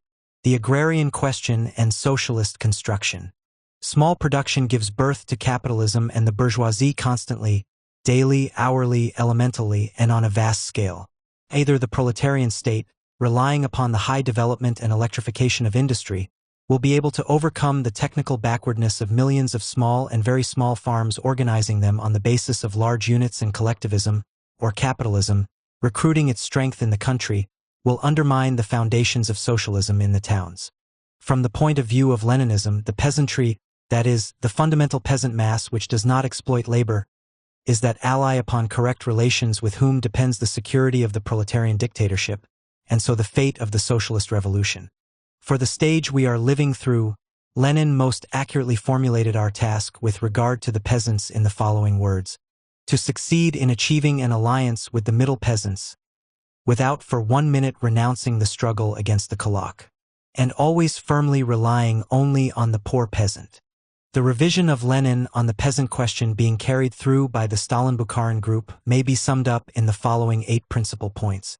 Abandonment of the fundamental principle of Marxism, that only a powerful socialized industry can help the peasants transform agriculture along collectivist lines. Underestimation of hired labor and the peasant poor as the social basis of the proletarian dictatorship in the country districts. Basing our hopes in agriculture upon the so-called economically strong peasant, i.e., in reality on the kulak. Ignoring or directly denying the petty bourgeois character of peasant property and peasant economy, a departure from the Marxian position towards the theories of the socialist revolutionaries. Underestimation of the capitalist elements in the present development of the countryside, and hushing up of the class differentiations that are taking place among the peasants. The creation of soothing theories to the effect that the kulak and kulak organizations will have no chance anyway, because the general framework of evolution in our country is predetermined by the structure of the proletarian dictatorship. Belief in the grafting into our system of kulak cooperative nuclei. The problem may be expressed thus, that it is necessary to set free the economic possibilities of the well-off peasant, the economic possibilities of the kulak. The attempt to counterpoise Lenin's cooperative plan to his plan of electrification. According to Lenin himself, only these two plans in combination can guarantee the transition to socialism.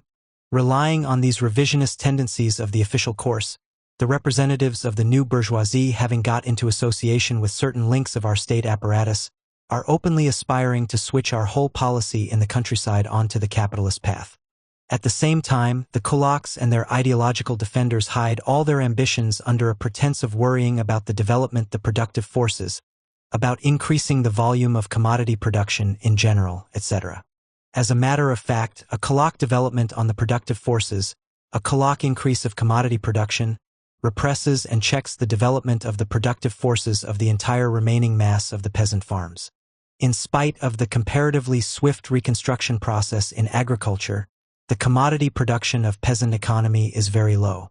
In 1925 to 1926, the total volume of goods sent to the market was only 64% of the pre-war level.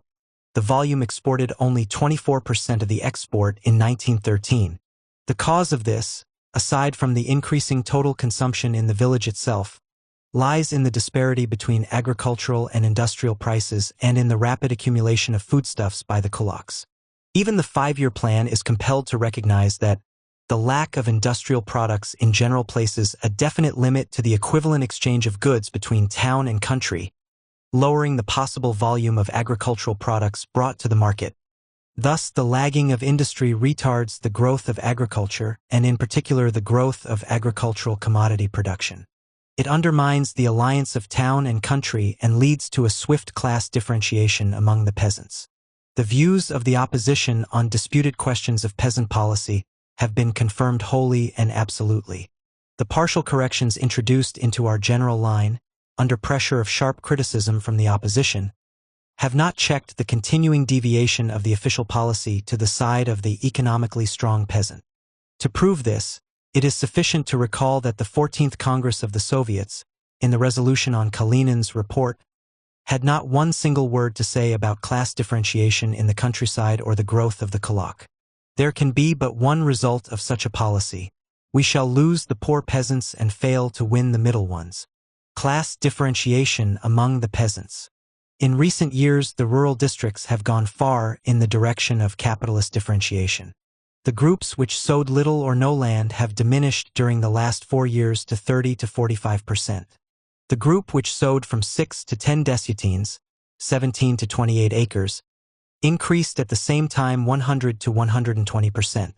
The group sowing 10 desiatines and more increased 150 to 350%. The diminishing percentage of groups which sowed little or no land is due very largely to their ruin and dissolution. Thus, in Siberia, during 1 year, 15.8% of those sowing no land, and 3.8% of those sowing less than 2 desiatines disappeared.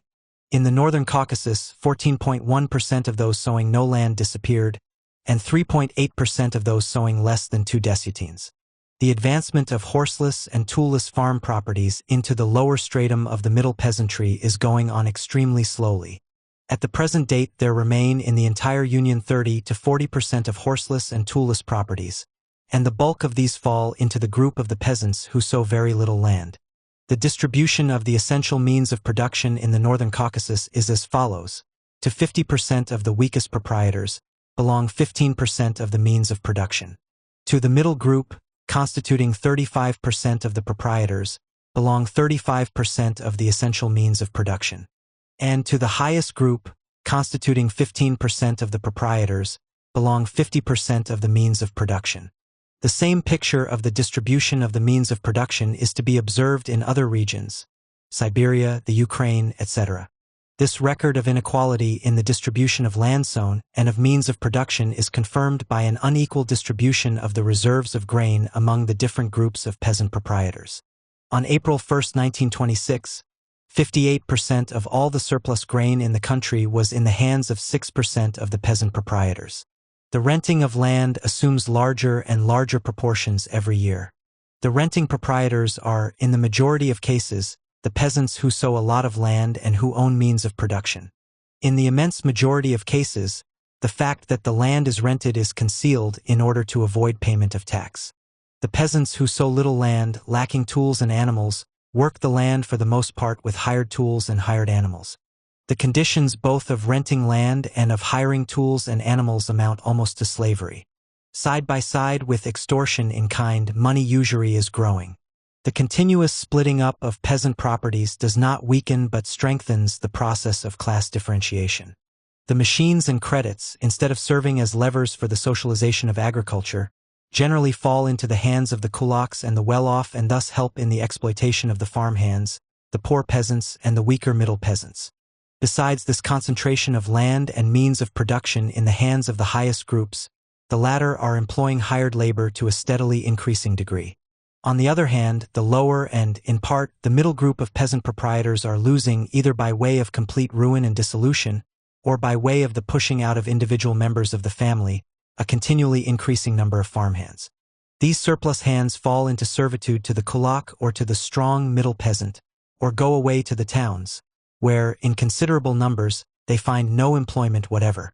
In spite of these processes, which have gone very far, and which lead to a reduction in the relative economic weight of the middle peasant continues to be numerically the largest agricultural group. To bring this middle peasant over to the side of a socialist policy in agriculture is one of the chief problems of the proletarian dictatorship. Basing our hope on the so-called strong peasant means, in reality, basing it on the further disintegration of this middle layer. Only a proper attention to the hired hand, only a course based on the poor peasant and his alliance with the middle peasant, only a decisive struggle against the kulak, only a course towards class cooperatives and a class credit system in the country, will make it possible to draw the middle peasant into the work for socialist reconstruction of agriculture. Practical proposals. In the class struggle now going on in the country, the party must stand, not only in words but in deeds, at the head of the farmhands, the poor peasants, and the basic mass of the middle peasants, and organize them against the exploiting aspirations of the kulak. To strengthen and reinforce the class position of the agricultural proletariat, which is part of the working class, that series of measures is necessary which we indicated in the section on the condition of the industrial workers. Agricultural credit must cease to be, for the most part, a privilege of the well-off circles of the village. We must put an end to the present situation, which permits the savings of the poor, insignificant enough already, to be spent, not for their intended purpose, in the service of the well-off and middle groups. The growth of land renting must be offset by a more rapid development of collective farming. It is necessary systematically and from year to year to subsidize largely the efforts of the poor peasants to organize in collectives. At the same time, we must give more systematic help to poor peasants not included in the collectives, by freeing them entirely from taxation, by a corresponding land policy, by credits for agricultural implements, and by bringing them into the agricultural cooperatives. Instead of the slogan, create non-party peasant active cadres by revivifying the Soviets, Stalin-Molotov, a slogan deprived of all class content and which will in reality strengthen the dominant role of the upper levels in the villages, we must adopt the following slogan. Create non-party cadres composed of hired hands, poor peasants, and middle peasants who are close to them. We must have a real, planned, universal, and durable organization of the poor, centered upon vital political and economic problems of life, such as elections, tax campaigns, influence upon the distribution of credit, machines, etc., land division and land utilization, the creation of cooperatives, realization of the cooperative funds allotted to the village poor. The party ought to promote by all means the economic advancement of the middle peasant, by a wise policy of prices for grain, by the organization of credits and cooperatives accessible to him, by the systematic and gradual introduction of that most numerous peasant group to the benefits of large-scale, mechanical collective agriculture. The task of the party in relation to the growing collostratum ought to consist in the all-sided limitation of their efforts at exploitation. We must permit no departures from that article in our Constitution depriving the exploiting class of electoral rights in the Soviets. The following measures are necessary: a steeply progressive tax system, legislative measures for the defense of hired labor and the regulation of the wages of agricultural workers, a correct class policy in the matter of land division and utilization, the same thing in the matter of supplying the country with tractors and other implements of production, the growing system of land rental in the country, the existing method of land utilization, according to which land communities, standing outside of all Soviet leadership and control and falling more and more under the influence of the Kulak, dispose of the land, the resolution adopted by the 14th Congress of the Soviets for indemnification at the time of land redistribution. All this is undermining the foundations of the nationalization of the land. One of the most essential measures for reinforcing the nationalization of the land is the subordination of these land communities to the local organs of the state and the establishment of firm control by the local Soviets, purified of Kulak elements, over the regulations of all questions of the division and utilization of the land. The purpose of this control should be a maximum defense of the interests of the poor and the weak small peasants against domination by the kulaks. It is necessary in particular that the kulak, as a renter of land, should be wholly and absolutely, and not only in words but in fact, subject to supervision and control by the organs of the Soviet power in the countryside. The party ought to oppose a shattering resistance to all tendencies directed towards annulling or undermining the nationalization of the land, one of the foundation pillars QF, the dictatorship of the proletariat. The existing system of a single agricultural tax ought to be changed in the direction of freeing altogether from taxation 40 to 50% of the poorest and poorer peasant families, without making up for it by any additional tax upon the bulk of the middle peasants. The dates of tax collection should be accommodated to the interests of the lower groups of taxpayers. A much larger sum ought to be appropriated for the creation of state and collective farms. Maximum privileges must be accorded to the newly organized collective farms and other forms of collectivism. People deprived of electoral rights must not be allowed to be members of the collective farms.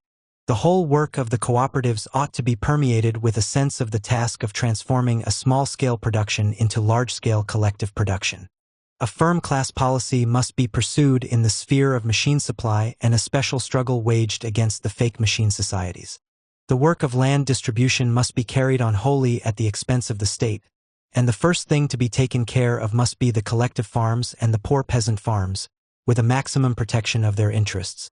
The prices of grain and other agricultural products ought to guarantee to the poor and the basic mass of the middle peasants the possibility, at the very least, of maintaining their farms at the present level and gradually improving them.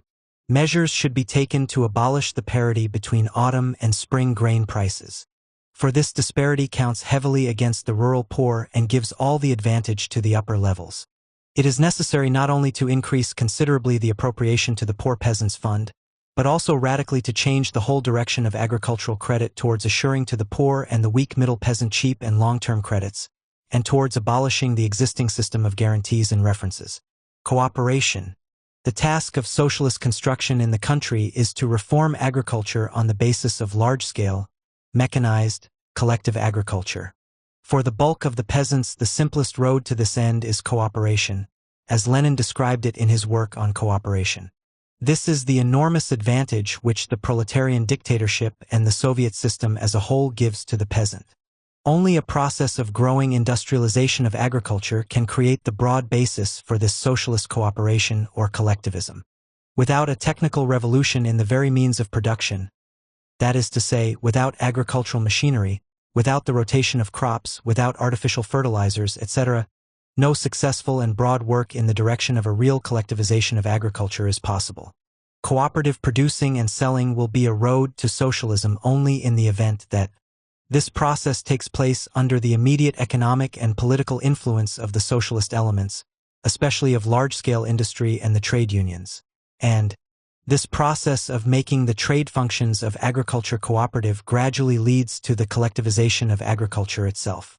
The class character of the agricultural cooperatives will be determined not only by the numerical weight of the different groups of the cooperating peasantry, but more particularly by their relative economic weight. The task of the party is to see that agricultural cooperation constitutes a real union of the poor and middle groups of the peasants, and is a weapon in the struggle of those elements against the growing economic power of the kulak. We must systematically and persistently bring the agricultural proletariat into the task of building the cooperatives. A successful cooperative structure is conceivable only upon condition of a maximum activity by the cooperating population. A true union of the cooperatives with large-scale industry and the proletarian state assumes a normal regime in the cooperative organizations, excluding bureaucratic methods of regulation. In view of the obvious departure of the party leadership from the fundamental Bolshevik course in the countryside, their tendency to rely upon the well-off peasant and the kulak, in view of the covering up of this policy by anti-proletarian speeches about poor man solutions, sponging and do-nothingism, and about the alleged small value of the poor peasant in the defense of the Soviet Union, in view of these things, it is more than ever necessary to remember the words of our party program. While unequivocally asserting the decisive importance for us of alliance with the middle peasant, our program clearly and succinctly states, in all its work in the country, the Russian Communist Party relies as before upon the proletarian and semi-proletarian forces. It organizes them above all into independent forces, creating party cells in the villages, organizations of the poor, a special type of trade union for the proletarian and semi-proletarian rural elements, etc., associating them by every possible means with the urban proletariat, and tearing them away from the influence of the rural bourgeoisie and the small propertied interests. State industry and the building of socialism. The tempo of the development of industry. The only material basis for socialism can be large-scale machine industry, capable of reorganizing agriculture. The basic condition for a socialist development in the present preliminary stage and in the given historical situation, capitalist encirclement and a delay in the world revolution, is a rate of industrialization sufficiently rapid to guarantee, in the near future, a solution of at least the following problems. 1. The material positions of the proletariat within the country must be strengthened both absolutely and relatively. Growth in the number of employed workers, reduction of the number unemployed, improvement in the material level of the working class, and, especially, raising of housing space per head to meet sanitary standards. 2.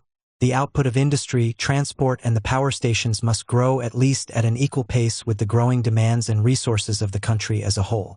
3. Agriculture must find it possible to pass over, by degrees, to a higher technical basis and guarantee to industry an expanding supply of raw material.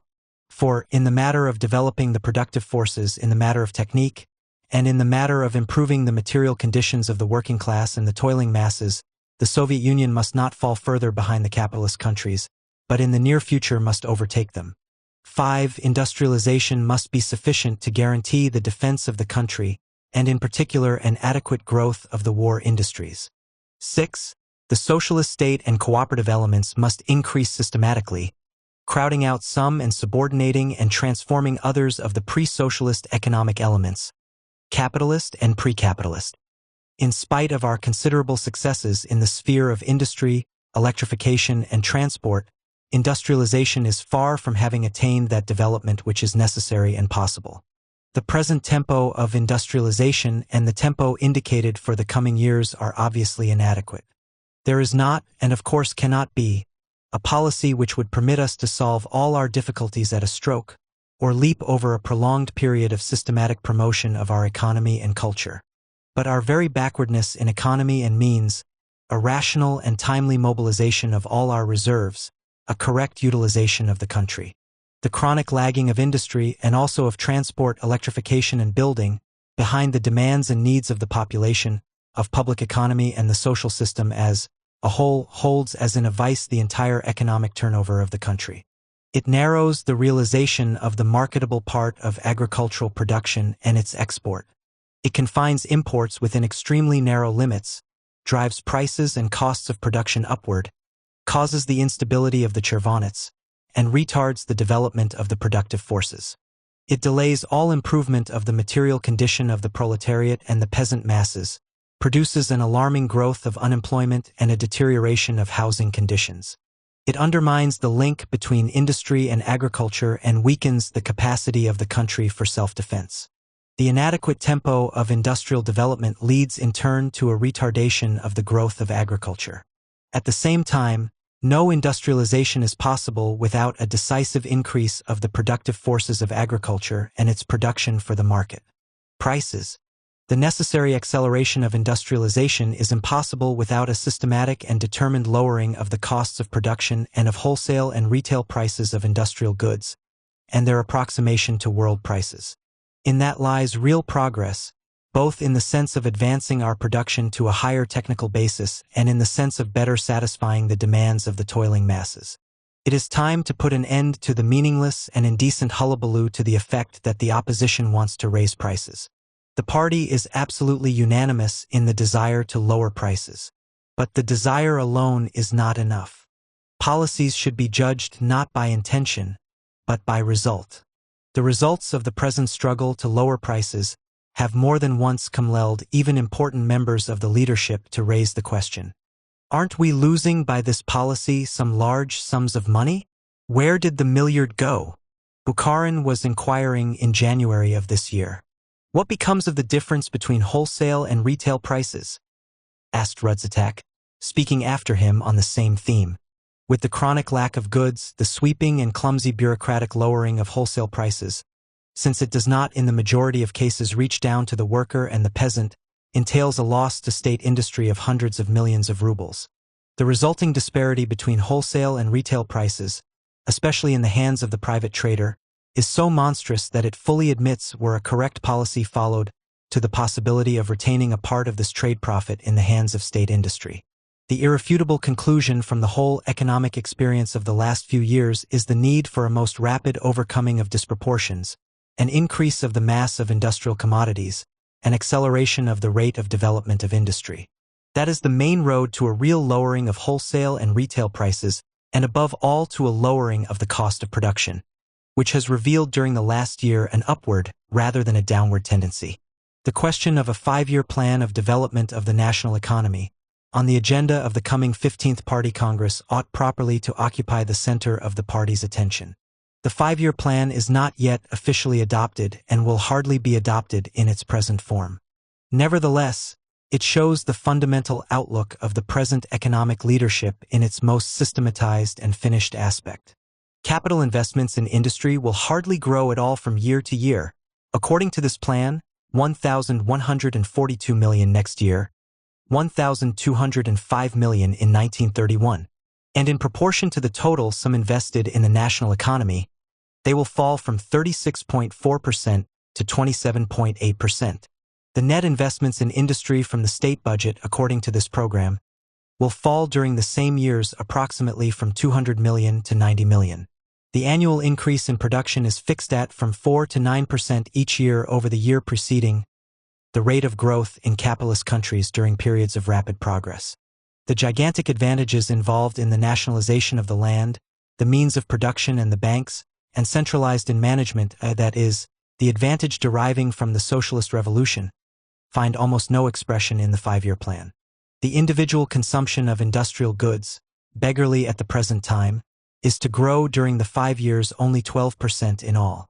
The consumption of cotton fabrics in 1931, which is to be 97% of the pre-war amount, will be 1/5 of that in the United States in 1923. The consumption of coal will be 1/7 of that in Germany in 1926, 1/17 of that in the United States in 1923. The consumption of pig iron will be something over 1/4 of that in Germany, 1/11 of that in the United States. The production of electric energy will be 1/3 of that in Germany, 1/7 of that in the United States. The consumption of paper at the end of the 5 years will be 83% of the pre-war amount. All this 15 years after October.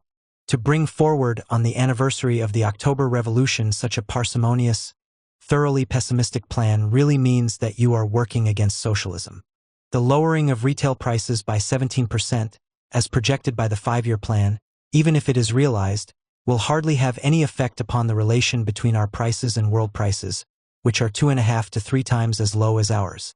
But even with this insignificant price reduction, and that, too, as yet only a project, the 5-year plan foresees a shortage of industrial goods in relation to the effective demand of the country to the extent of 400 million rubles a year.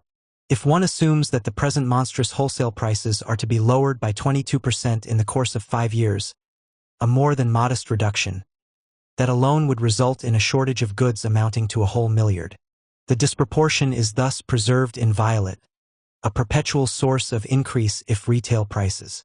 The 5-year plan promises the peasants by 1931 approximately the pre-war amount of industrial goods at prices 1.5 times as high. To the worker in large-scale industry, it promises an increase of 33% in the nominal wage by the end of the 5 years, disregarding the ill-founded hope of a fall in prices. The disproportion between supply and demand is to be overcome, according to the scheme of the State Planning Commission, by raising the rent paid by the workers to 200 or 250% of the present amount, approximately by 400 million rubles a year. Seeing that there is an excess of purchasing power in the well-to-do sections of the population, the officials of the Planning Commission are going to correct that situation by cutting down the real wages of the workers. It is hard to believe that such a method of restoring the equilibrium of the market is proposed by the responsible organs of a workers' state. All this false prospect forcibly impels the consumer to seek a way out along the ruinous course of abolishing the monopoly of foreign trade. The construction of 6,000 to 7,000 versts of new railways, indicated in the 5-year plan, as against 14,000 constructed, for example, during the 5 years from 1895 to 1900 means a dangerous shortage, not only from the point of view of socialist industrialization, but from that of the most elementary economic demands of the principal regions. With deviations to this side or that, such is the real attitude of the state organs actually guiding the development of our economy. That is how the political line of our present leadership really looks. The Soviet Union and international capitalist economy. In the long struggle between two irreconcilably hostile social systems, capitalism and socialism, the outcome will be determined, in the last analysis, by the relative productivity of labor under each system. And this, under market conditions, will be measured by the relation between our domestic prices and world prices. It was this fundamental fact that Lenin had in mind when, in one of his last speeches, he warned the party of the coming test to be applied by the Russian market and the international market, to which we are subordinated, with which we are bound up, and from which we cannot break loose. For that reason, the idea of Bukharin that we can go along at any pace, even a snail's pace, towards socialism, is mere petty bourgeois trifling. We cannot hide from the capitalist environment under cover of a nationally exclusive economy. Just because of its exclusiveness, such an economy would be compelled to advance at an extremely slow pace, and in consequence would meet, not a weakened, but a strengthened pressure, not only from the capitalist armies and fleets' intervention, but above all from cheap capitalist commodities. The monopoly of foreign trade is a vitally necessary weapon for socialist construction, when the capitalist countries possess a higher technique. But the socialist economy now under construction can be defended by this monopoly only if it continually approaches the world economy in respect of technique, cost of production, quality, and price of its products. The goal of the economic leadership ought to be, not a shut-in, self-sufficient economy, at the price of an inevitable lowering of its level and rate of advance, but just the opposite, an all-sided increase of our relative weight in world economy, to be achieved by increasing our tempo to the utmost. For this it is necessary to understand the gigantic significance of our export trade, now so dangerously lagging behind the development of our economy as a whole. The participation of the Soviet Union in the world volume of commercial transactions has diminished from 4.2% in 1913 to 0.97% in 1926. To change especially our policy toward the Kulak, which makes it possible for him to undermine our socialist export by the usurious hoarding of produce. To develop our bonds with world economy from the angle of an all-sided speeding up of industrialization and strengthening of the socialist element, in contrast to the capitalist element in our own economy. Not to fritter away our limited accumulations in the near future, but gradually and with a deliberate plan to pass over to new forms of production which will assure us, in the first instance, a mass output of the most necessary and most available machines, skillfully and prudently to supplement and stimulate our own industry by systematically utilizing the achievements of world capitalist technique. Resting our hope upon an isolated development of socialism and upon a rate of economic development independent of world economy distorts the whole outlook. It puts our planning leadership off the track, and offers no guiding threads for a correct regulation of our relations with world economy. We have no way of deciding what to manufacture ourselves and what to bring in from outside. A definite renunciation of the theory of an isolated socialist economy will mean, in the course of a few years, an incomparably more rational use of our resources, a swifter industrialization, a more planful and powerful growth of our own machine construction. It will mean a swifter increase in the number of employed workers and a real lowering of prices, in a word, a genuine strengthening of the Soviet Union in the capitalist environment. Will not the growth of our bonds with world capitalism involve a danger in case of blockade and war? The answer to this question follows from everything that has been said above. Preparations for war demand, of course, the creation of a reserve of the foreign raw materials necessary to us and a timely establishment of the new industries vitally necessary, as, for instance, the production of aluminium, etc. But the most important thing in case of a prolonged and serious war is to have industry developed to the highest degree and capable both of mass production and of rapid switching from one kind of production to another. The recent past has shown how such a highly industrial country as Germany, bound up by 1,000 threads with the world market, could display a gigantic vitality and power of resistance when war and blockade cut her off at one blow from the entire world. If with the incomparable advantages of our social structure we can, during this peaceful period, utilize the world market in order to speed up our industrial development, we shall meet any blockade or intervention infinitely better prepared and better armed. No domestic policy can of itself deliver us from the economic, political, and military danger of the capitalist encirclement. The domestic task is, by strengthening ourselves with a proper class policy, by proper relations of the working class with the peasantry to move forward as far as possible on the road of socialist construction. The internal resources of the Soviet Union are enormous and make this entirely possible.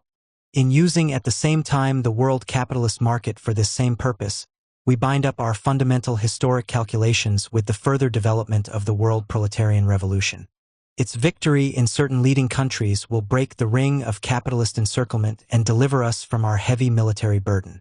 It will enormously strengthen us in the sphere of technique, accelerate our entire development in town and country, in factory and school. It will give us the possibility of really building socialism, that is, a class-free society, based upon the most advanced technique and upon the real equality of all its members in labor and enjoyment of the products of labor. Where to find the means? To the question of where to find the means for a bolder and more revolutionary solution of the problem of real industrialization, and a swifter elevation of the culture of the masses, the two problems upon whose solution depends the fate of the socialist dictatorship, the opposition answers as follows. The fundamental source is the redistribution of the national income by means of a correct use of budget, credit, and prices. A supplementary source is a correct utilization of our connections with world economy. 1. According to the 5-year plan, the budget, both state and local, will increase in 5 years from 6 to 8.9 billion rubles, and will amount in 1931 to 16% of the national income. This will be a smaller share of the national income than the pre-war Tsarist budget, which was 18%. The budget of a workers' state not only may but should occupy a larger place in the national income than a bourgeois budget. This assumes, of course, that it will be really socialistic, and along with increasing expenditures for popular education will allot incomparably larger sums to the industrialization of the country. The net appropriation from the budget to the needs of industrialization can and should reach 500 to 1,000 million a year in the course of the coming 5 years. 2. The tax system is not keeping up with the growth of accumulation among the upper layers of the peasants and the new bourgeoisie in general. It is necessary to tax all kinds of excess profits from private enterprises to the extent of not less than 150 to 200 million rubles, instead of 5 million as at present, in order to strengthen our export, to assure a collection from the well-off kulak levels, constituting approximately 10% of the peasant establishment, of not less than 150 million poods of grain. This should be collected in the form of a loan from those stores of grain which reached in 1926 to 1927 the amount of 800 to 900 million poods, and were concentrated, for the most part, in the hands of these upper levels of the peasantry. 3. It is necessary to put into effect a decisive policy of systematic and determined lowering of wholesale and retail prices and narrowing of the disparity between them. And this must be done in such a way that the lowering of prices affects above all objects of mass consumption among the workers and peasants. It must be done without the adulteration of quality, low enough already, which is being practiced now. This lowering of prices should not deprive state industry of its necessary accumulations and should be carried out chiefly by way of an increase of the mass of goods, a lowering of the cost of production, a lessening of overhead charges, and a cutting down of the bureaucratic apparatus. A more elastic price-lowering policy, more adapted to the conditions of the market, and more individualized, that is, taking into greater consideration the market position of each kind of goods, would retain in the hands of state industry enormous sums which now nourish private capital and commercial parasitism in general. For the regime of economy, which was supposed, according to last year's manifesto by Stalin and Rykov, to yield 300 to 400 million rubles a year, has given as a matter of fact completely insignificant results. A regime of economy is a question of class policy and can be realized only under direct pressure from the masses. The workers must dare to exercise this pressure. It is entirely possible to lower non-productive expenditure by 400 million rubles a year. 5. A skillful use of such weapons as the monopoly of foreign trade, foreign credit, concessions, contracts providing for technical aid, etc., can provide supplementary income. It will also and above all greatly increase the expediency of our own expenditure, fertilizing it with modern technique and accelerating the whole course of our development, and thus strengthening our real socialist independence of the capitalist environment. 6. The question of choosing personnel, from top to bottom, and of the proper relations among them is, to some extent, a financial question. The worse the personnel, the more funds are needed. The bureaucratic regime counteracts good selection of personnel and correct relations. 7. The wisdom after the event of our present economic leadership means in practice the loss of many tens of millions. That is the price we pay for lack of foresight, disharmony, niggardliness, and lagging. 8. Tax receipts alone cannot cover the continually growing demands of our national economy. Credit must become a more and more important lever in the distribution of the national income, along the lines of socialist construction, which assumes, above all, a stable currency and a healthy circulation of money. 9. A firmer class policy in our economy, narrowing the limits of speculation and usury, would make it easier for the governmental and credit institutions to mobilize private savings. It would make possible an incomparably broader financing of industry by way of long-term credits. 10. The government sale of vodka was originally introduced as an experiment, and with the idea that the bulk of the income from it should go towards industrialization, primarily for restoration of the metal industry. In reality, industrialization has only lost through the state sale of vodka. It is necessary to acknowledge that the experiment has proved completely unsuccessful. Under the Soviet regime, the state sale of vodka is at a disadvantage, not only from the standpoint of private economy, as under Tsarism, but also and chiefly from the standpoint of state economy. The increase of absenteeism, careless workmanship, waste, accidents, fires, fights, injuries, etc. These things mount up to losses of hundreds of millions of rubles a year. State industry loses from vodka no less than the budget receives from vodka, and many times more than industry itself receives from the budget. The abolition of the state sale of vodka at the nearest possible date, 2 to 3 years, will automatically raise the material and spiritual resources of industrialization. Such is the answer to the question where to find the means. It is not true that the slow pace of industrialization is directly due to the absence of resources. The means are scanty, but they exist. What is wanted is the right policy.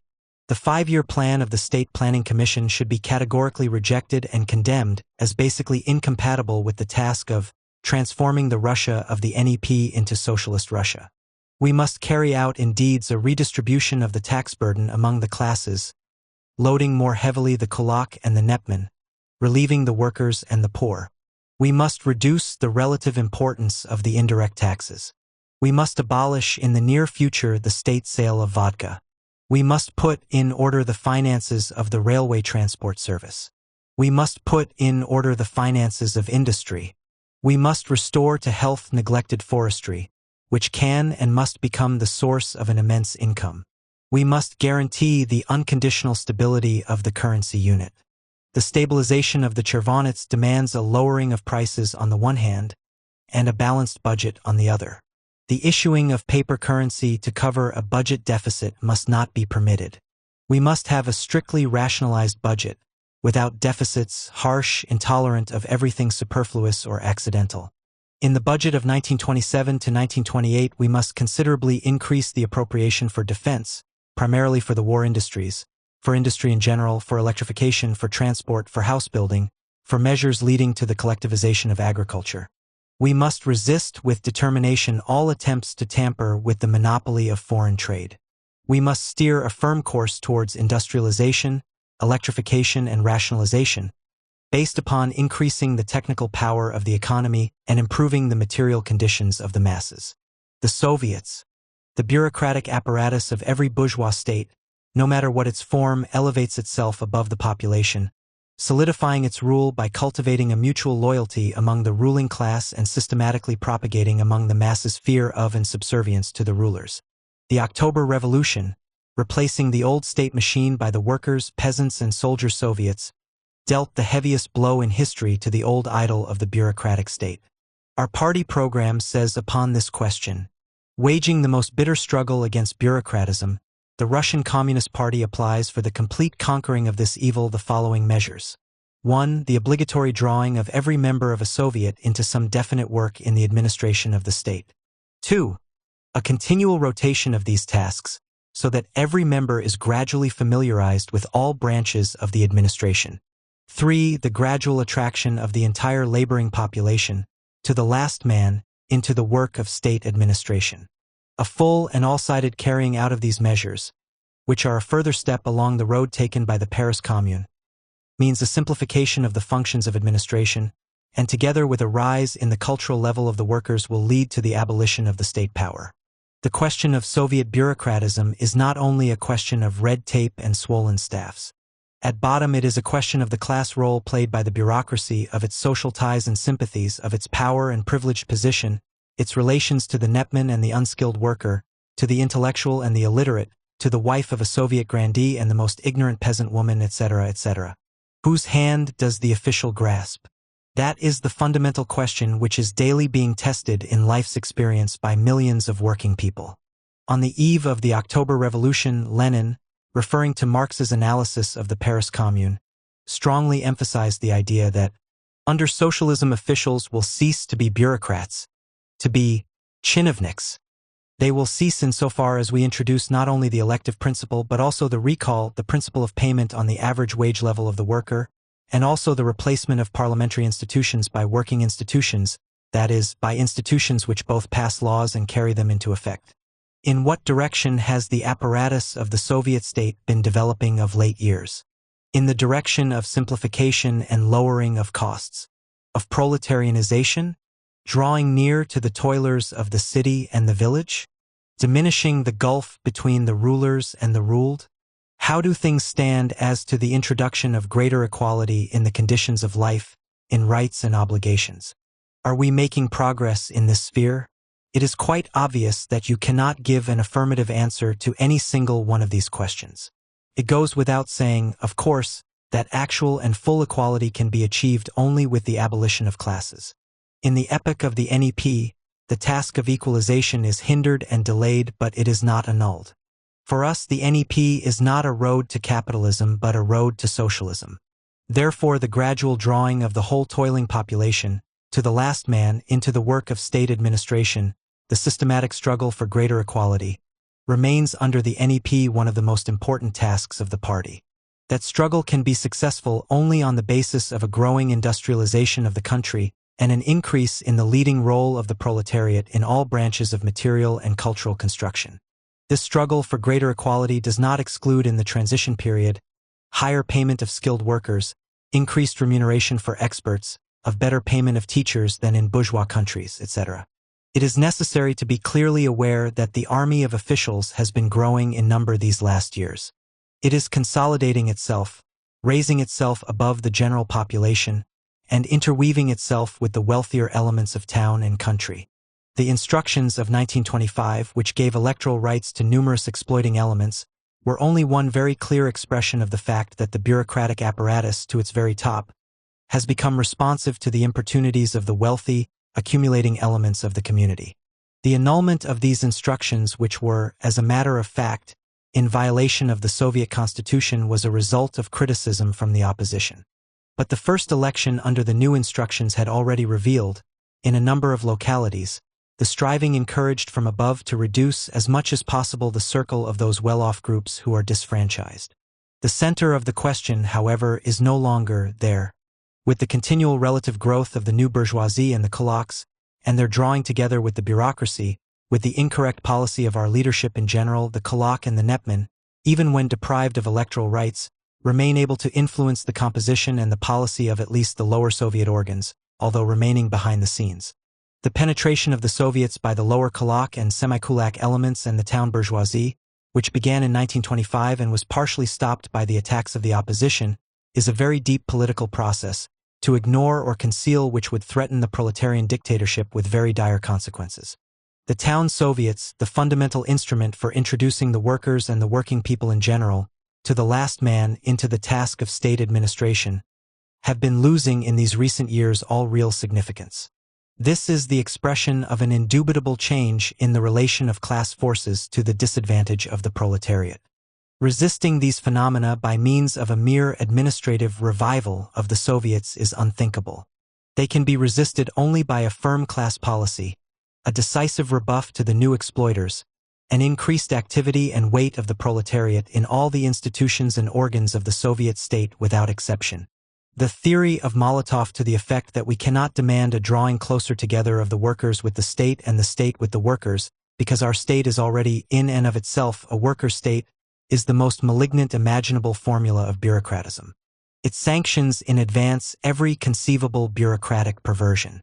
Any criticism of this anti-Leninist theory of Molotov, a theory which enjoys the open or silent sympathy of broad circles of the Soviet officialdom, is characterized, under the present leadership, as a social democratic deviation. But such a struggle does not mean merely transforming a certain number of workers into officials. It means a drawing near to the workers and the poorer peasants of the whole state apparatus in all of its daily work. The present official struggle against bureaucratism, not basing itself on the class activity of the workers, but trying to replace this with the efforts of the apparatus itself, is giving and can give no essential results. In many cases it even promotes and reinforces the existing bureaucratism. In the inner life of the Soviets there is also to be observed of late years a series of entirely reactionary processes. The Soviets have continually less and less to do with the settling of fundamental political, economic, and cultural questions. They are becoming mere appendages to the executive committees and presidiums. The work of administration is becoming wholly concentrated in the hands of the latter. The discussion of problems at the plenary sessions of the Soviets is a mere show discussion. At the same time, the period between elections to the Soviet organs is being lengthened, and the latter's independence of control by the mass of workers is increasing. All this greatly strengthens the influence of the officials upon the decision of all questions. The administration of important branches of municipal affairs often lies in the hands of one or two communists, who select their own experts and their own staff, and often become completely dependent upon them. There is no proper training of the members of the Soviet. They are not drawn into the work from the bottom to the top. Hence continual complaints about the lack of skilled workers in the Soviet machinery. Hence a still further shifting of power to officialdom. The elected leaders in important spheres of Soviet administration are removed at the first conflict with the chairman of the Soviet. They are removed still more quickly in cases of conflict with the secretary of the regional committee of the party. In consequence of this, the elective principle is being reduced to nothing, and responsibility to the electors is losing all meaning. It is necessary to adopt a firm policy of struggle with officialism, to wage the struggle as Lenin would, on the basis of a real fight to check the exploiting tendencies of the new bourgeoisie and the kulaks, by way of a consistent development of workers' democracy in the party, the trade unions, and the Soviets. To apply the slogan of bringing the worker, the farmhand, the poor peasant, and the middle peasant against the kulak into close contact with the state, and unconditionally subordinating the state apparatus to the essential interests of the toiling masses. as the basis for reviving the Soviets, to heighten the class activity of the workers, farmhands, and poor and middle peasants, to convert the town Soviets into real organs of proletarian power and instruments for drawing the broad mass of the working people into the task of administering socialist construction, to realize, not in words but in deeds, the control of the town Soviets over the work of the regional executive committees and the organs subject to these committees, to put a complete stop to the removal of elected Soviet officials, except in case of real and absolute necessity, in which cases the causes should be made clear to the electors. We must bring it about that the most backward, unskilled worker and the most ignorant peasant woman are convinced by experience that in any state institution whatever they will find attention, counsel, and all possible support. The national question, the slowing up of the general tempo of socialist development, the growth of the new bourgeoisie in town and country, the strengthening of the bourgeois intelligentsia, the increase of bureaucratism in the state organs, the bad regime in the party, and bound up with all this the growth of great power jingoism and the spirit of nationalism in general, all this finds its most morbid expression in the national regions and republics. The difficulties are redoubled by the existence in some of the republics of pre-capitalist culture survivals. Under the new economic policy, the role of private capital increases with special rapidity in the industrially backward areas remote from the center. Here the economic organs often rely entirely upon the private capitalist. They fix prices without considering the real situation of the poor and middle peasant mass. They lower artificially the wages of farmhands. They extend immoderately the system of private and bureaucratic mediation between industry and the peasants who supply raw material. They guide the cooperatives in the direction of greater service to the richer elements in the villages. They neglect the interests of the especially backward group, the cattle breeders and those partly engaged in cattle breeding. The vital task of carry out a plan of industrial construction in the national areas, especially a plan for industrialization of the working up of agricultural raw materials, is kept completely in the background.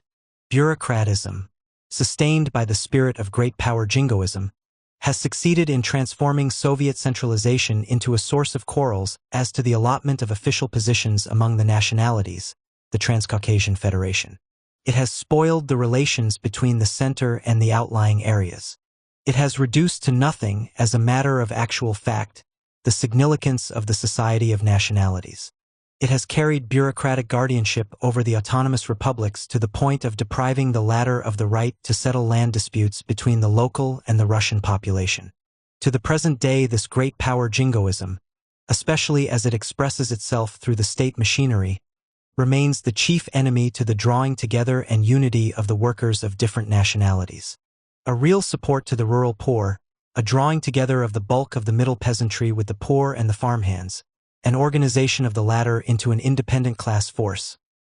All this is of special importance in the national regions and republics. Without a real organization of the farm laborers, without the creation of cooperatives and organizations of the poor, we run the risk of leaving our backward eastern countryside in its traditional condition of slavery, and our party groups in these regions deprived entirely of genuine ties with the working people. The task of communists in the more backward or just awakening nationalities should be to direct the process of national awakening along Soviet socialist channels. We should draw the working masses into the economic and cultural work of construction, particularly by promoting the development of the local language in schools and the nationalization of the Soviet machinery. In regions where there is friction with other nationalities or national minorities, nationalism accompanying the growth of the bourgeois elements often becomes sharply aggressive. In these circumstances, nationalization of the local apparatus takes place at the expense of the national minorities. Boundary questions become a source of national rancor. The atmosphere of the party, Soviet, and trade union work is poisoned with nationalism. Ukrainization, Turkification, etc., can proceed properly only by overcoming bureaucratic and great power habits in the institutions and organs of the Union. It can proceed properly only if the leading role of the proletariat is preserved in the national republics, only if we support ourselves on the lower strata in the countryside and carry on a continual and irreconcilable struggle with the Kulak and Jingo elements. These questions are especially important in such industrial centers as the Donbass or Baku, whose proletarian population is largely of a different nationality from that of the surrounding countryside.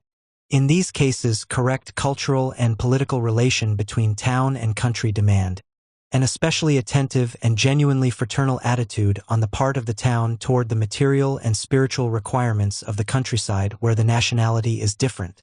A determined resistance to every bourgeois attempt to drive a wedge between the town and the country, whether by cultivating a bureaucratic arrogance toward the rural districts or a reactionary colloque envy of the town.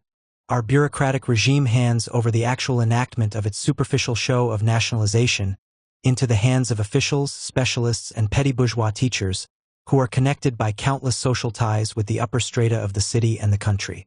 They accommodate their policies to the interests of these upper strata. This repels the local poor from the party and the Soviet power and throws them into the arms of the commercial bourgeoisie, the usurers, the reactionary priests, and feudal patriarchal elements. At the same time, our bureaucratic regime pushes into the background the genuinely communist elements of the nationality, denouncing them often as deviators, persecuting them in every possible manner. This happened, for example, to an important group of Georgian old Bolsheviks, who incurred the displeasure of the Stalin group, and were hotly defended by Lenin in the latter period of his life. That elevation of the working masses of the national Republican territories made possible by the October Revolution is the reason why these masses aspire to direct and independent participation in practical constructive work. Our bureaucratic regime is attempting to paralyze this aspiration by frightening the masses with the cry of local nationalism. The 12th Congress of our party recognized the necessity of a struggle against the relics of great power jingoism, against the economic and cultural inequality of the nationalities within the Soviet Union, against the relics of nationalism in a whole series of peoples who have endured the heavy joke of national oppression. The Fourth Conference, 1923, with responsible leaders of the national republics and regions, declared that one of the basic tasks of the party is the nurture and development of communist organizations among the proletarian and semi-proletarian elements of the local population in the national republics and regions. The conference unanimously declared that communists who go from the center to the backward republics and regions ought to play the role not of pedagogues and nurses, but of helpers. During recent years, the whole thing has developed in exactly the opposite direction. The heads of the National Party apparatus, appointed by the Secretariat of the Central Committee, take upon themselves the actual decision of all party and Soviet questions. They crowd out the active workers of the nationalities as a kind of second-rate communists whom one brings into the work merely to fulfill a formal representative function. Crimea, Kazakhstan, Turkmenistan, Tartaria, the mountain area of northern Caucasus, etc. An artificial division from above of all local party workers into right and left is carried out as a system in order that the secretaries appointed by the center may arbitrarily command both groups. In the sphere of our national policy, just as in other spheres, it is necessary to return to the Leninist position. 1. To carry out an incomparably more systematic, more consistent, more vigorous effort to overcome national divisions among the workers of different nationality, especially by an attitude of consideration to the newly arrived national workers, increasing their skill and bettering their living and cultural conditions, to firmly remember that the real lever for bringing the backward national countryside into the Soviet work of construction is the creation and development of proletarian cadres in the local population. 2. To reconsider the 5-year economic plan with a view to increasing the tempo of industrialization in the backward periphery, and to work out a 15-year plan which shall take into consideration the interests of the national republics and regions. To adapt our state purchasing policy to the development of special crops among the poor and middle peasants, cotton in Central Asia, tobacco in the Crimea, Abkhazia, etc. The cooperative credit policy and also the policy of land improvement in Central Asia, Transcaucasia, etc. ought to be carried out strictly on class lines, in keeping with the fundamental tasks of socialist construction. To give greater attention to the development of cattle-raising cooperatives, to carry out industrialization of the working up of agricultural raw materials in a manner adapted to local conditions. To revise our transmigration policy in strict accordance with the interests of a correct policy on the national question. 3. To carry out conscientiously the policy of nationalization of the Soviet, and also the party, trade union, and cooperative machinery, with genuine consideration of class and international relations. To wage a real struggle against colonizing deviations in the activities of the state, cooperative, and other organs, to reduce bureaucratic mediation between the center and the periphery, to study the experience of the Transcaucasian Federation from the standpoint of its promoting or failing, to promote the industrial and cultural development of the nationalities concerned, 4. Systematically to remove every obstacle to the fullest possible union and cooperation of the working people of different nationalities in the Soviet Union on the basis of socialist construction and international revolution, to wage a determined struggle against the mechanical imposition upon the workers and peasants of other nationalities of the predominant national language. In this matter, the laboring masses should have full freedom of choice. The real rights of every national minority within the boundaries of every national republic and region must be guaranteed. In all this work, special attention must be given to those exceptional conditions arising between formerly oppressed nationalities and nationalities who were formerly their oppressors. 5. A consistent carrying out of inter-party democracy in all the normal republics and regions. An absolute repudiation of the attitude of command toward non-Russians, of appointment and transfer from above. A repudiation of the policy of arbitrary division of the non-Russian communists into rights and lefts. A most attentive promotion and training of local proletarian, semi-proletarian, agricultural proletarian, and anti-kulak, peasant active workers. 6. A repudiation of the Ustrelov tendency and of all kinds of great power tendencies, especially in the central commissariats and in the state machine in general. An educational struggle against local nationalism upon the basis of a clear and consistent class policy on the national question. 7. Transformation of the Soviet of Nationalities into a really functioning organ bound up with the life of the national republics and regions, and really capable of defending their interests. 8. Adequate attention to the national problem in the work of the trade unions and to the task of forming national proletarian cadres. Business in these unions to be transacted in the local tongue, and the interests of all nationalities and national minorities protected. 9. No franchise under any circumstances for exploiting elements. 10. The 5th Conference on Nationality Questions to be called on a basis of real representation of the rank and file. 11. Publication in the press of Lenin's letter on the national question, which contains a criticism of Stalin's line on this question. The party. No party in the history of the world ever won such a gigantic victory as our party, which has stood now for 10 years at the head of a proletariat and realized its dictatorship. The Russian Communist Party is the fundamental instrument of the proletarian revolution. The Russian Communist Party is the leading party of the Comintern. No other party ever bore such an international historic responsibility as ours. But exactly for this reason, and because of the power it wields, our party ought fearlessly to criticize its own mistakes. It ought to uncover its own darker sides and clearly visualize the danger of an actual degeneration, in order to take timely measures to prevent it. It was always so in the time of Lenin, who was forever warning us against the danger of our degeneration into a party of swelled heads. In giving the following picture of the present condition of our party, with all its darker sides, we, the opposition, express the firm hope that with a true Leninist policy the party will conquer its weaknesses and rise to the height of its historical task. 1. The social composition of our party has continually deteriorated during recent years.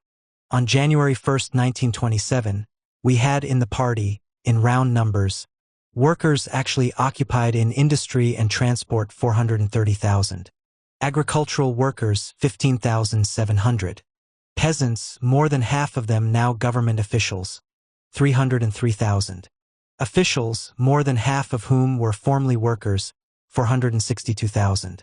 Thus, on January 1st, our party had only 1/3 workers from the shops, in fact, only 31%, and 2/3 peasants, officials, former workers, and miscellaneous. In the last year and a half our party has lost about 100,000 workers from the shops. Mechanical lapses from the party for 1926 amounted to 25,000 rank-and-file communists, among whom 76.5% were factory workers. The recent so-called sifting process which accompanied the new registration of party members resulted, according to the official data, which indubitably minimized the facts, in the removal from the party of about 80,000 members, the immense majority of them industrial workers. In relative figures, the registration embraced 93.5% of the party membership at the beginning of the present year. Thus, by the simple process of a new registration, There were sifted out 6.5% of the whole party membership, amounting to about 80,000 members.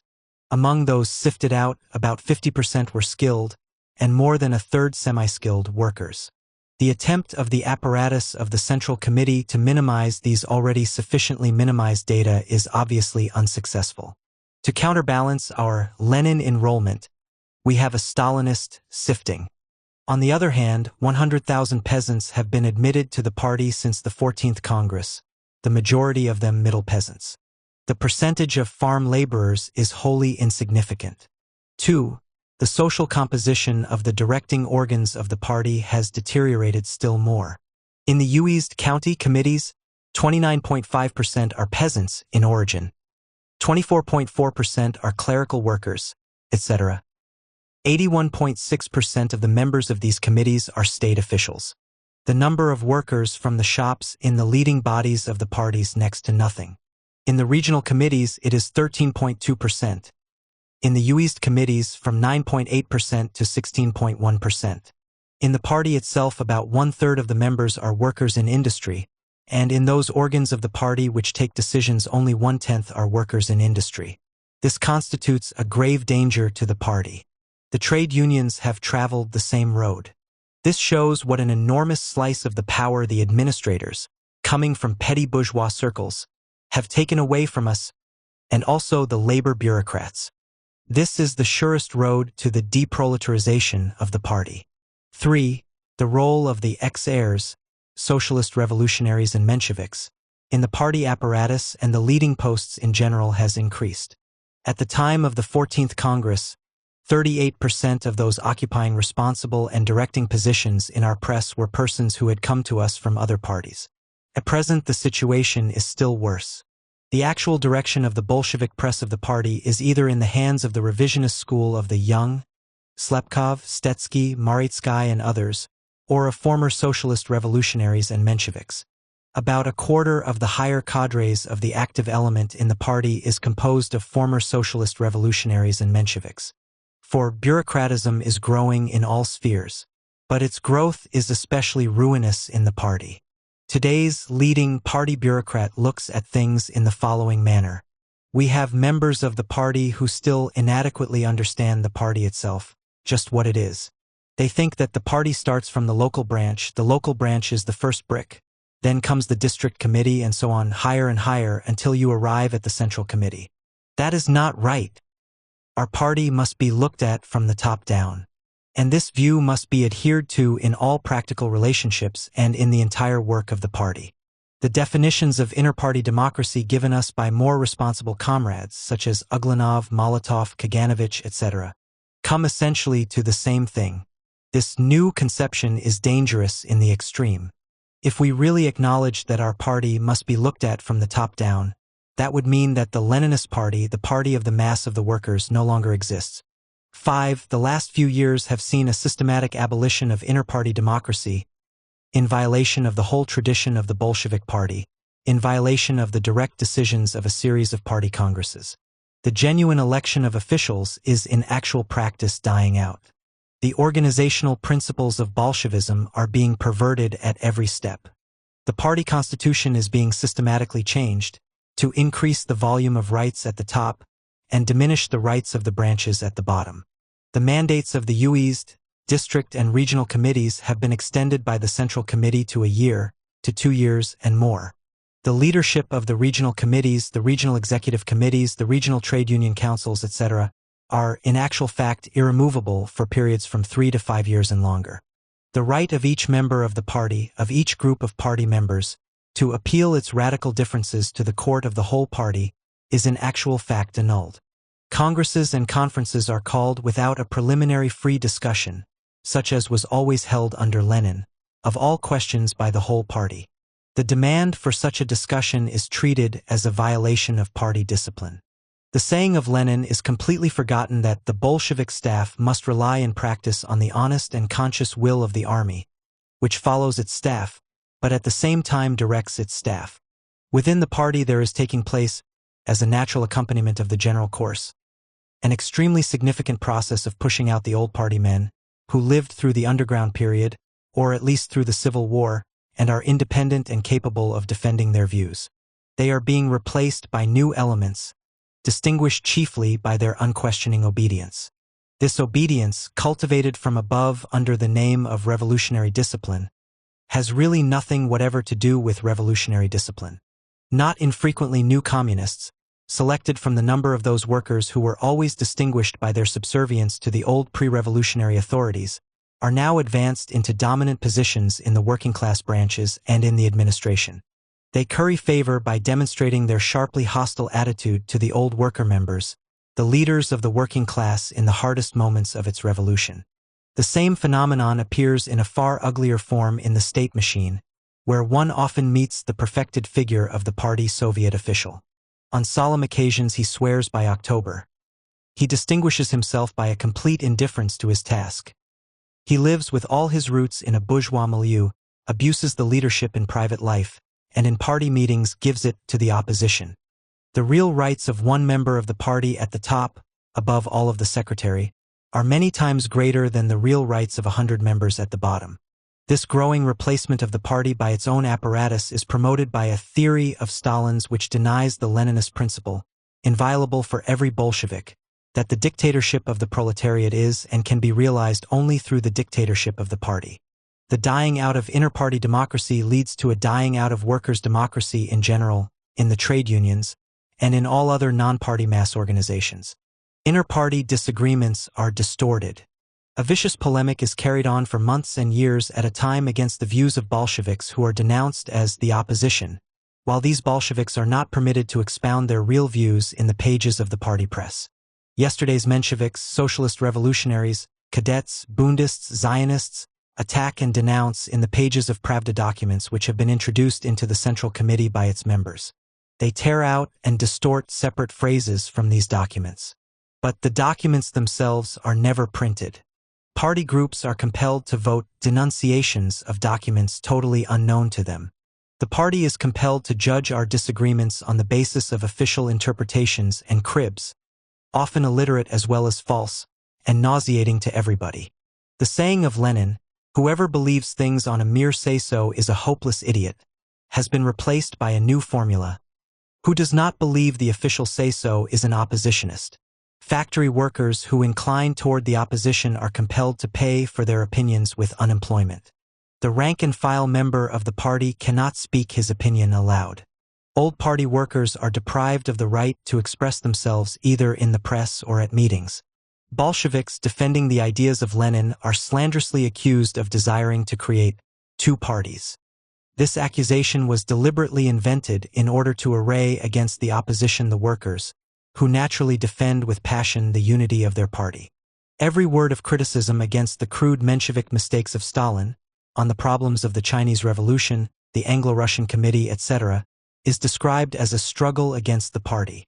This, although Stalin never asked the party first, either about the policy in China or about any other important problem. This accusation that the opposition desires to create two parties is repeated every day by those whose own purpose is to crowd out of the party the Bolshevik-Leninist members, so that they may have a free hand in carrying on their opportunist policy. 6. Almost the entire educational work of the party and the entire work of elementary political training is now reduced to a course in opposition baiting. The method of persuasion is not only almost totally displaced by the method of compulsion, but it is also supplemented by the method of deceiving the party. Party education being reduced to mere official propaganda, the general tendency is to evade it. Attendance at meetings, party schools, and study groups, dedicated as they are to opposition baiting, has fallen off immoderately. The party is employing passive resistance against the present wrong course of its apparatus. 7. Not only have careerism, bureaucratism, and inequality grown in the party in recent years, but muddy streams from alien and class-hostile sources are flowing into it. For example, anti-Semitism. The mere self-preservation of the party demands a merciless struggle against such defilement. 8. In spite of these facts, the fire of repression is directed exclusively to the left. It has become entirely customary to expel oppositionists for speaking at the meetings of their branches, for making sharp exclamations, for attempting to read the testament of Lenin. In their level of political understanding and, what is more important, in their devotion to the cause of the party, the expelled frequently stand higher than those who expel them. Finding themselves outside the party, for the crime of distrust and pessimism in regard to Chiang Kai-shek, Purcell, or their own bureaucrats, these comrades continue to live the life of the party. They serve it far more truly than many of the careerists and Philistines who continue in its membership. 9. The present hail of repressions and threats, visibly increasing with the approach of the 15th Congress, is designed to frighten the party still more. It testifies to the fact that the united faction of Stalin and Rykov, in order to cover up its political mistakes, must have recourse to extreme measures. It places the party at every Congress and conference before a fait accompli. 10. The political line of the Central Committee, which was laid down at the 14th Congress upon the principle of solidarity with Stalin, is erroneous. Although wavering, the present nucleus of the Central Committee moves continually to the right. The abolition of inter-party democracy is an inevitable result of the fact that the political line is radically wrong. Insofar as it reflects the pressure of petty bourgeois elements, the influence of the non-proletarian layers which envelop our party, it must inevitably be carried through by force from above. In the theoretical sphere, the so-called younger school has a monopoly. This is a school of revisionists, who are ready at any moment to carry out the literary orders of the apparatus. The best elements of the Bolshevik youth, permeated with the real traditions of the Bolshevik party, are not only crowded out but actually persecuted. In the organizational sphere, the actual subjection of the Politburo to the Secretariat, and the Secretariat to the General Secretary, has long ago become an accomplished fact. The worst fear expressed by Lenin in his testament, the fear that Stalin would not be sufficiently loyal, would not employ in a party manner the unlimited power which he had concentrated in his hands, has been justified. At the present time, there are three fundamental tendencies in the Central Committee and in the leading organs of the party and state in general. The first tendency is a frank and open drift to the right. This tendency, in turn, is composed of two groups. One of them, in its opportunism and pliability, expresses to a considerable degree the economically powerful middle peasant. It steers its course by him and is inspired by his ideals. This is the group of comrades Rykov, A.P. Smirnov, Kalinin, G. Petrovsky, Chubar, Kaminsky, and others. Around them and in their immediate vicinity are working the non-party, the Kondratievs, Saturins, Shayanovs, and other political business agents of the wealthy peasantry, more or less openly preaching the doctrines of Ustrialov. In every region, and often in every uezd, are to be found the little Kondratievs and Saturins enjoying their bit of real power and influence. The other group in this first general tendency is composed of trade union leaders who represent the better-paid class of workers and clerks. Its leaders are comrades Tomsky, Melnichansky, Dagadov, and others. Between these two groups there is a certain amount of friction, but they are at one in the desire to swerve the course of the party and the Soviet state to the right, in both international and domestic policies. They are both distinguished by their contempt for the theories of Leninism and their inclination to renounce the tactics of the world revolution. The second tendency is the centrism of the official apparatus. The leaders of this tendency are comrades Stalin, Molotov, Uglanov, Kaganovich, Mikoyan, Kirov. It is, de facto, the present Politburo. Bukharin, wavering between one side and the other, generalizes the policies of this group. In itself, this centrist official group least of all expresses the attitude of any broad mass, but it is trying, not without success, to insert itself into the place of the party. The caste of administrators in the party, the trade unions, the industrial organs, the cooperatives, the state apparatus now numbers tens of thousands of people. Among these there is no small number of worker bureaucrats, former workers, that is, who have lost all connection with the toiling mass. It is needless to add that in the organs of administration and leadership, so enormously important to the fate of the revolution, there are to be found many thousands of stoical revolutionists, workers who have not broken their bonds with the mass, but are giving themselves heart and soul to the workers' cause. It is they who are doing the real work of communism in these institutions. This does not alter the fact that the degeneration of our political course and our party regime is giving birth to an enormous caste of genuine bureaucrats. The actual power of this caste is enormous. It is just this group of administrators who insist upon tranquility, upon attending to business, and above all, no discussion. It is just this group who complacently announce, and even sometimes sincerely believe, that we have already almost reached socialism, that 9/10 of the program of the socialist revolution is already fulfilled.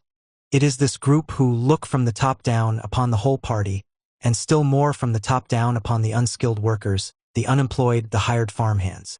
This group sees the principal enemy on the left, that is, among the revolutionary Leninists. This group gives the slogan, "Fire to the left." For the time being, these two tendencies, the right and the center, are united by their common hostility to the opposition. To cut off the opposition would inevitably accelerate the conflict between them. The third tendency is the so-called opposition. It is the Leninist wing of the party. The pitiful attempts to pretend that it is an opposition from the right, a social democratic deviation, etc., arise from the desire of the ruling group to hide their own opportunism. The opposition is for the unity of the party. Stalin propagates his own program to cut off the opposition under the false flag of a pretense that the opposition wants to create a second party. The opposition answer with its slogan, "Unity of the Leninist Russian Communist Party at all costs." The platform of the opposition is set forth in the present document. The working class sections of the party and all genuine Leninist Bolsheviks will be for it. Personal desertions from the opposition are unavoidable in the hard circumstances under which it is compelled to struggle for the cause of Lenin. Separate personal regroupings among the leaders of all these three tendencies will occur, but they will not alter the fundamental facts of the matter. 11. All the above facts taken together constitute a party crisis. The inter-party disagreements have deepened continually since the death of Lenin, involving a continually increasing circle of more and more fundamental problems. The fundamental mood of the party mass is a desire for unity. The present regime prevents the party from understanding the direction from which a danger threatens its unity. The machinations of Stalin are all designed to place the party membership upon every sharp or important question that arises before the dilemma. Either renounce your own opinion or fall under the accusation of desiring a split. Our task is to preserve the unity of the party at all costs, to resist decisively the policy of splits, amputations, expulsions, etc. But at the same time to guarantee to the party its right to a free discussion and decision, within the framework of this unity, of all disputed questions.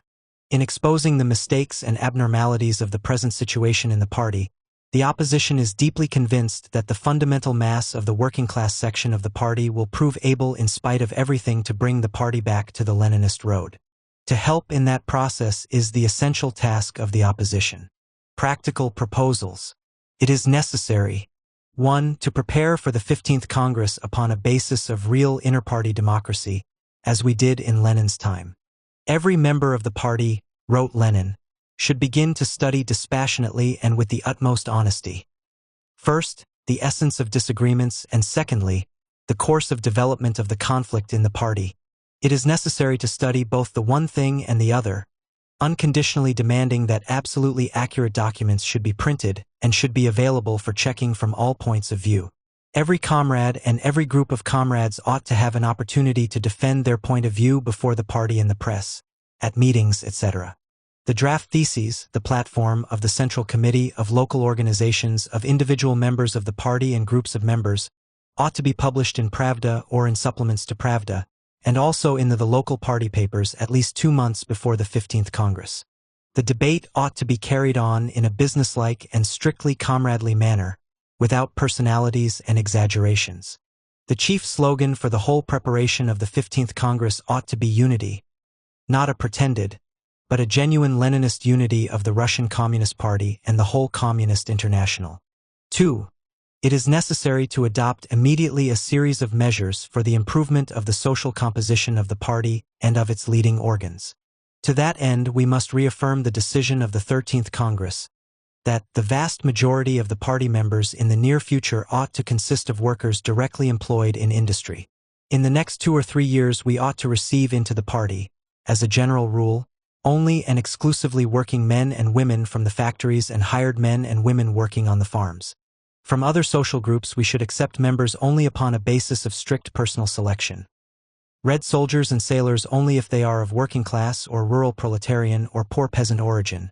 Poor and economically weak peasants, only after they have been tested in social-political work for a minimum of 2 years. The admission of members who come to us from other parties must be stopped. We must carry out the decision of the 13th Congress in practice annulled by the 14th Congress against the will of the opposition, to the effect that in the district committees, the regional committees, etc., there should be not less than 50% of workers from the factories. In the industrial centers, we must have a firm majority of workers from the factories, not less than 3/4 of the total. In the UEast committees, a similar majority of workers, hired men, and poor peasants. 3. To confirm and carry out in real life the resolution on inter-party democracy adopted by the 10th Party Congress, reaffirmed by the Central Committee and the Central Control Committee December 5, 1923, and by the 12th and 13th Congresses of the party.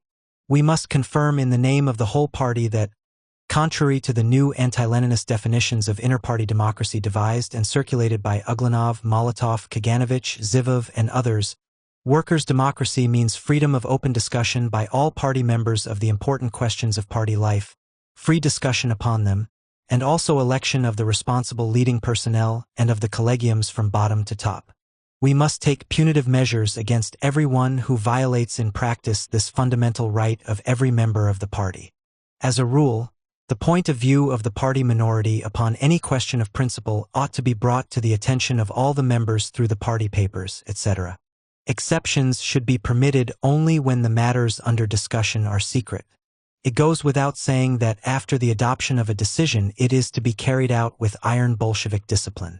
The network of party discussion clubs should be broadened and a real criticism of the mistakes of the party leadership made possible in the party organs, by discussion leaflets, printed symposia, etc. All those changes for the worse that have been introduced into the party constitution since the 14th Congress, paragraphs 25, 33, 37, 42, 50, etc., must be annulled. For we must adopt a firm course toward proletarization of the party apparatus as a whole. Workers from the factories, advanced communist workers who are popular with the party and non-party mass, should constitute a decisive majority of the whole party apparatus. The apparatus should by no means consist entirely of paid personnel, and it should be regularly renewed from the workers. The budget of the local organizations, not omitting the regional organizations, should consist mainly of membership dues. The local organizations should render an account of their income and expenses regularly, and in actual fact, to the mass membership of the party. The present swollen budget of the party ought to be cut down vigorously, as also the size of the paid apparatus. A considerable part of the party work ought to be carried on gratis by members of the party giving time outside their industrial or other work. One measure toward refreshing the party apparatus should be the systematic sending down of a part of the comrades from the apparatus into industry and other rank-and-file work. We must struggle against the tendency of secretaries to make themselves irremovable. We must establish definite terms for the occupation of secretarial and other responsible posts. We must struggle ruthlessly against the actual corruption and decay of the uppermost groups, against patronage, group solidarity, etc. Examples: Syzran, Kherson, Irkutsk, Chita, etc. 5. As early as the 10th Congress, under the leadership of Lenin, there was adopted a series of resolutions emphasizing the necessity of greater equality within the party and within the toiling masses. As early as the 12th Congress, the party noticed the danger, under the NEP, of a degeneration of that part of the party workers whose activities bring them into contact with the bourgeoisie. It is necessary to work out completely adequate practical measures to eliminate inequality in conditions of life, wages, etc., between the specialists and responsible workers on the one hand, and the toiling masses on the other, insofar as this inequality destroys democracy and is a source of corruption of the party and lowering of the authority of communists. In view of the fact that inequality has grown at an extraordinarily swift pace in recent years, we must bring up this question again and solve it as revolutionists. 6. It is necessary to reorganize party education along the line of study of the works of Marx, Engels, and Lenin, driving out of circulation the false interpretations of Marxism and Leninism now being manufactured on a large scale. 7. It is necessary to restore immediately to party membership the expelled oppositionists. 8. It is necessary to reconstruct the Central Control Committee in the real spirit of Lenin's advice. Members of the Central Control Committee must be closely associated with the masses, independent of the apparatus, possessed of authority in the party. Only thus can real confidence be restored to the Central Control Committee and its authority be raised to the necessary height. 9. In selecting the membership of the Central Committee and the Central Control Committee and their organs, we must be guided by the advice of Lenin, as given in his letters of December 25 and 26, 1922 and January 4, 1923, the Testament. These letters ought to be published for the information of all members of the Central Committee. Among the members of the Central Committee, the greater part should be workers standing lower in the social scale than that stratum who have advanced during the last 5 years into Soviet official positions.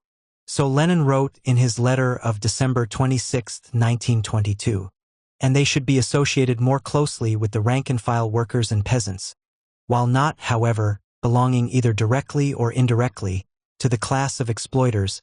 Workers becoming members of the Central Committee ought not, in my opinion, to be predominantly those who have had a long period of employment as Soviet officials, because these workers have already acquired certain traditions and certain prejudices which are just the ones we want to struggle against.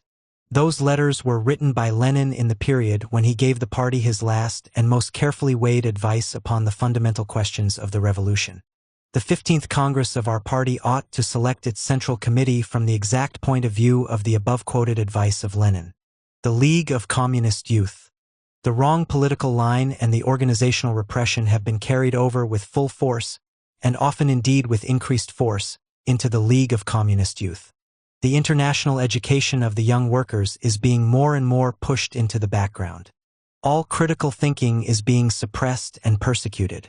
For positions of leadership in the Communist Youth Organization, the party apparatus demands first of all obedience and readiness to bait the opposition.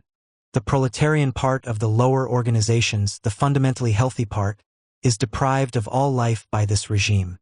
Here, even more than in the party, the mistaken policy pursued at the top opens the road for petty bourgeois influences. Of late years, the League of Communist Youth has grown rapidly in membership, but at the cost of a deterioration in its social composition. From the time of the 13th Congress of the party, the proletarian nucleus within this organization has fallen from 40.1% to 34.4%, and the organization of young workers employed in industry from 49.8% to 47%. The political activity of the young workers is also diminishing. In these circumstances, it was an exceedingly crude mistake, capable only of widening the separation between the League and the mass of working-class youth, to adopt that series of recent decisions which worsened still further, and in violation of the resolutions of the 14th Congress, the situation of the young worker, cutting down the regulations protecting apprentices, the special wage scale for apprentices, restriction of the number of apprentices in industrial schools. And here also belongs the attempt to introduce unpaid apprenticeship. The League of Communist Youth in the country is more and more losing its proletarian and poor peasant support. Its cultural and economic work in the country has for its main object the development of individual farms. The relative weight of the poor is systematically falling everywhere, in the general composition of the rural branches, in the active membership, in the nucleus composed of party members. Along with the continual diminishing of the influx of young town workers, the League is filling up in the countryside with middle and well-off peasant youth. As in the town, so also in the country, the tendency of the petty bourgeois elements to get hold of the leadership of the League is growing. The group of clerical workers and miscellaneous is playing a more and more considerable role, especially in the rural organizations. 36% of all our new party members come from the ranks of the League of Communist Youth. However, within the party nucleus of the League, from 1/4 to 1/3 are non-proletarian. In the party nuclei of the rural youth organizations, the middle peasants are rapidly gaining at the expense of the farmhands and the poor peasants. 20% were middle peasants in 1925, 32.5% in 1927. Thus, the League of Communist Youth is being transformed into one of the sources for the dilution of the party with petty bourgeois elements. In order to prevent the further weakening of the dominant role of the proletarian nucleus and its relegation to the background by newcomers from the intelligentsia, clerical workers, and well-off strata in the countryside, inevitably entailing a petty bourgeois degeneration of the League, the following measures are necessary. 1. To put an immediate stop to the gradual annulment of our revolutionary conquests in the sphere of the labor and education of the young proletarian. To revoke all those recent measures which worsen the conditions of his work. That is one of the principal premises for the struggle against morbid tendencies in the League of Communist Youth, drunkenness, hooliganism, etc. 2. In proportion to the growth of the general well-being of the working class, to elevate systematically and resolutely the material and cultural level of the young workers by means of higher wages, broadening of the network of industrial schools and trade courses, etc. 3. To carry out the decision of previous party and communist youth congresses, as to the enrollment in the League of 100% of the young town workers and rural proletarians in the course of the next few years. 4. To intensify the work of attracting into the League the poor peasant youth. 5. To attract into the League the economically weak middle peasants, and of the rest of the middle peasants only who have been tested in social work, and especially in the work of struggling against the kulak. 6. To increase the League's defense of the interests of the poor, directing its work towards the creation of a new rural society, not along the path of individual enrichment, but along the path of cooperation and the collectivization of agriculture. 7. To improve the social composition of the party nucleus, permitting recruitment during the next 2 years only from workers, farmhands, and poor peasants. 8. To make the leadership of the organs of the communist youth proletarian, systematically and resolutely advancing the farmhands and the poor into positions of leadership. To ordain that in the great proletarian centers, the regional committees and district committees of the League, and the bureaus of these committees, should consist in an overwhelming majority of workers in the factories, and that the latter should be really drawn into the task of leadership. 9. To wage a serious struggle against bureaucratism in the League. To cut down decisively the paid officialdom, reducing it to the absolutely necessary minimum. To accomplish at least a half, and in industrial centers 3/4, of the work of the League through the unpaid efforts of its members, to attract more and more of the rank-and-file members of the League into this work.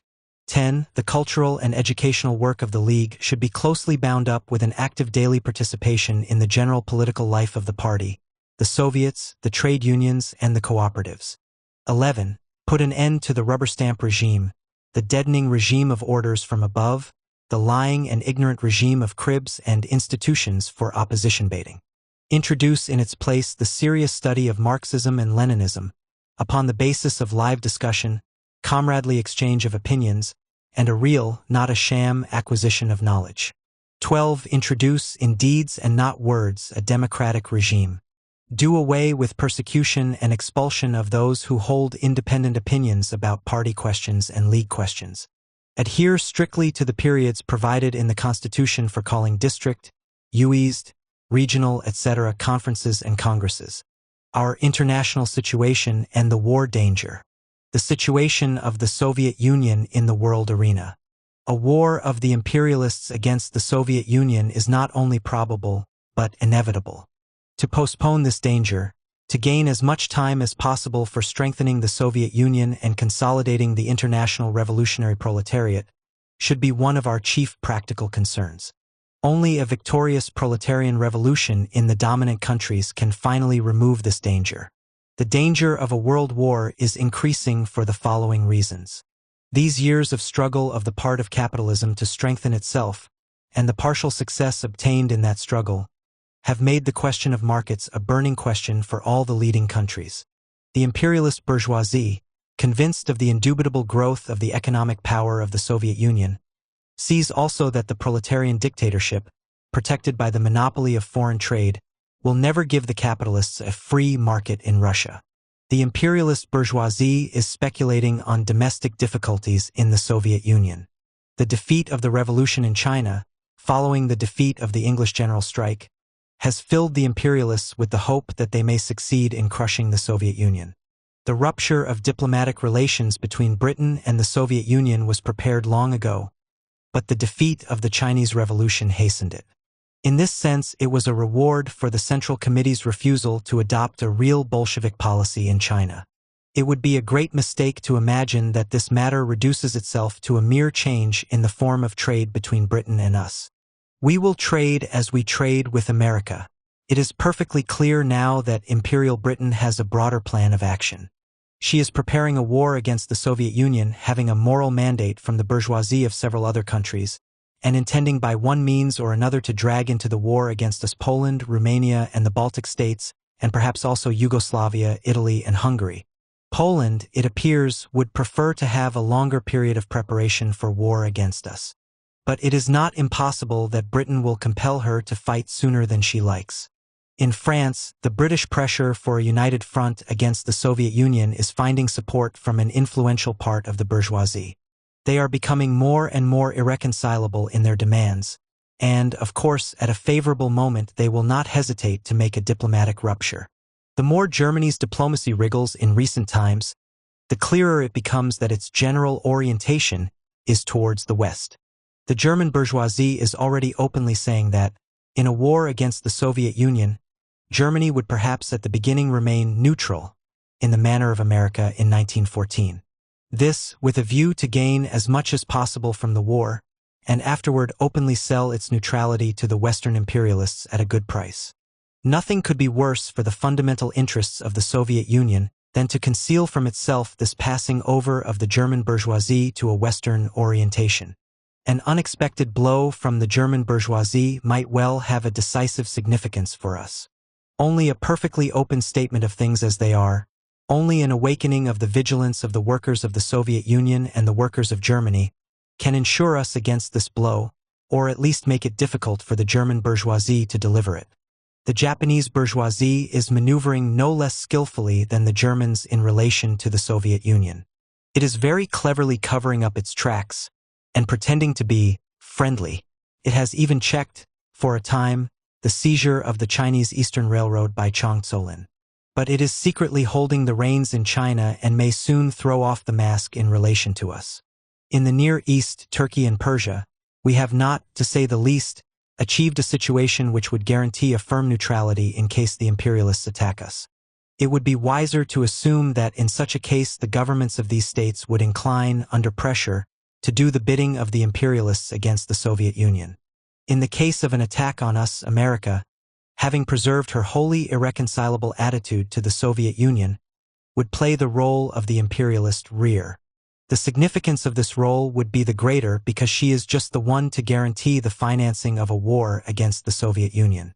To sum up, whereas the years 1923 to 1925 were years of recognition of the Soviet Union by a series of bourgeois states, the period beginning now will be a period of rupture. The recognitions of the preceding period did not necessarily mean that peace was assured, that the breathing space would last. The ruptures of the present period do not necessarily mean that war is unavoidable in the near future, but that we have entered into a new time of extreme tension in the international situation, containing the possibility of attacks against the Soviet Union, is indubitable.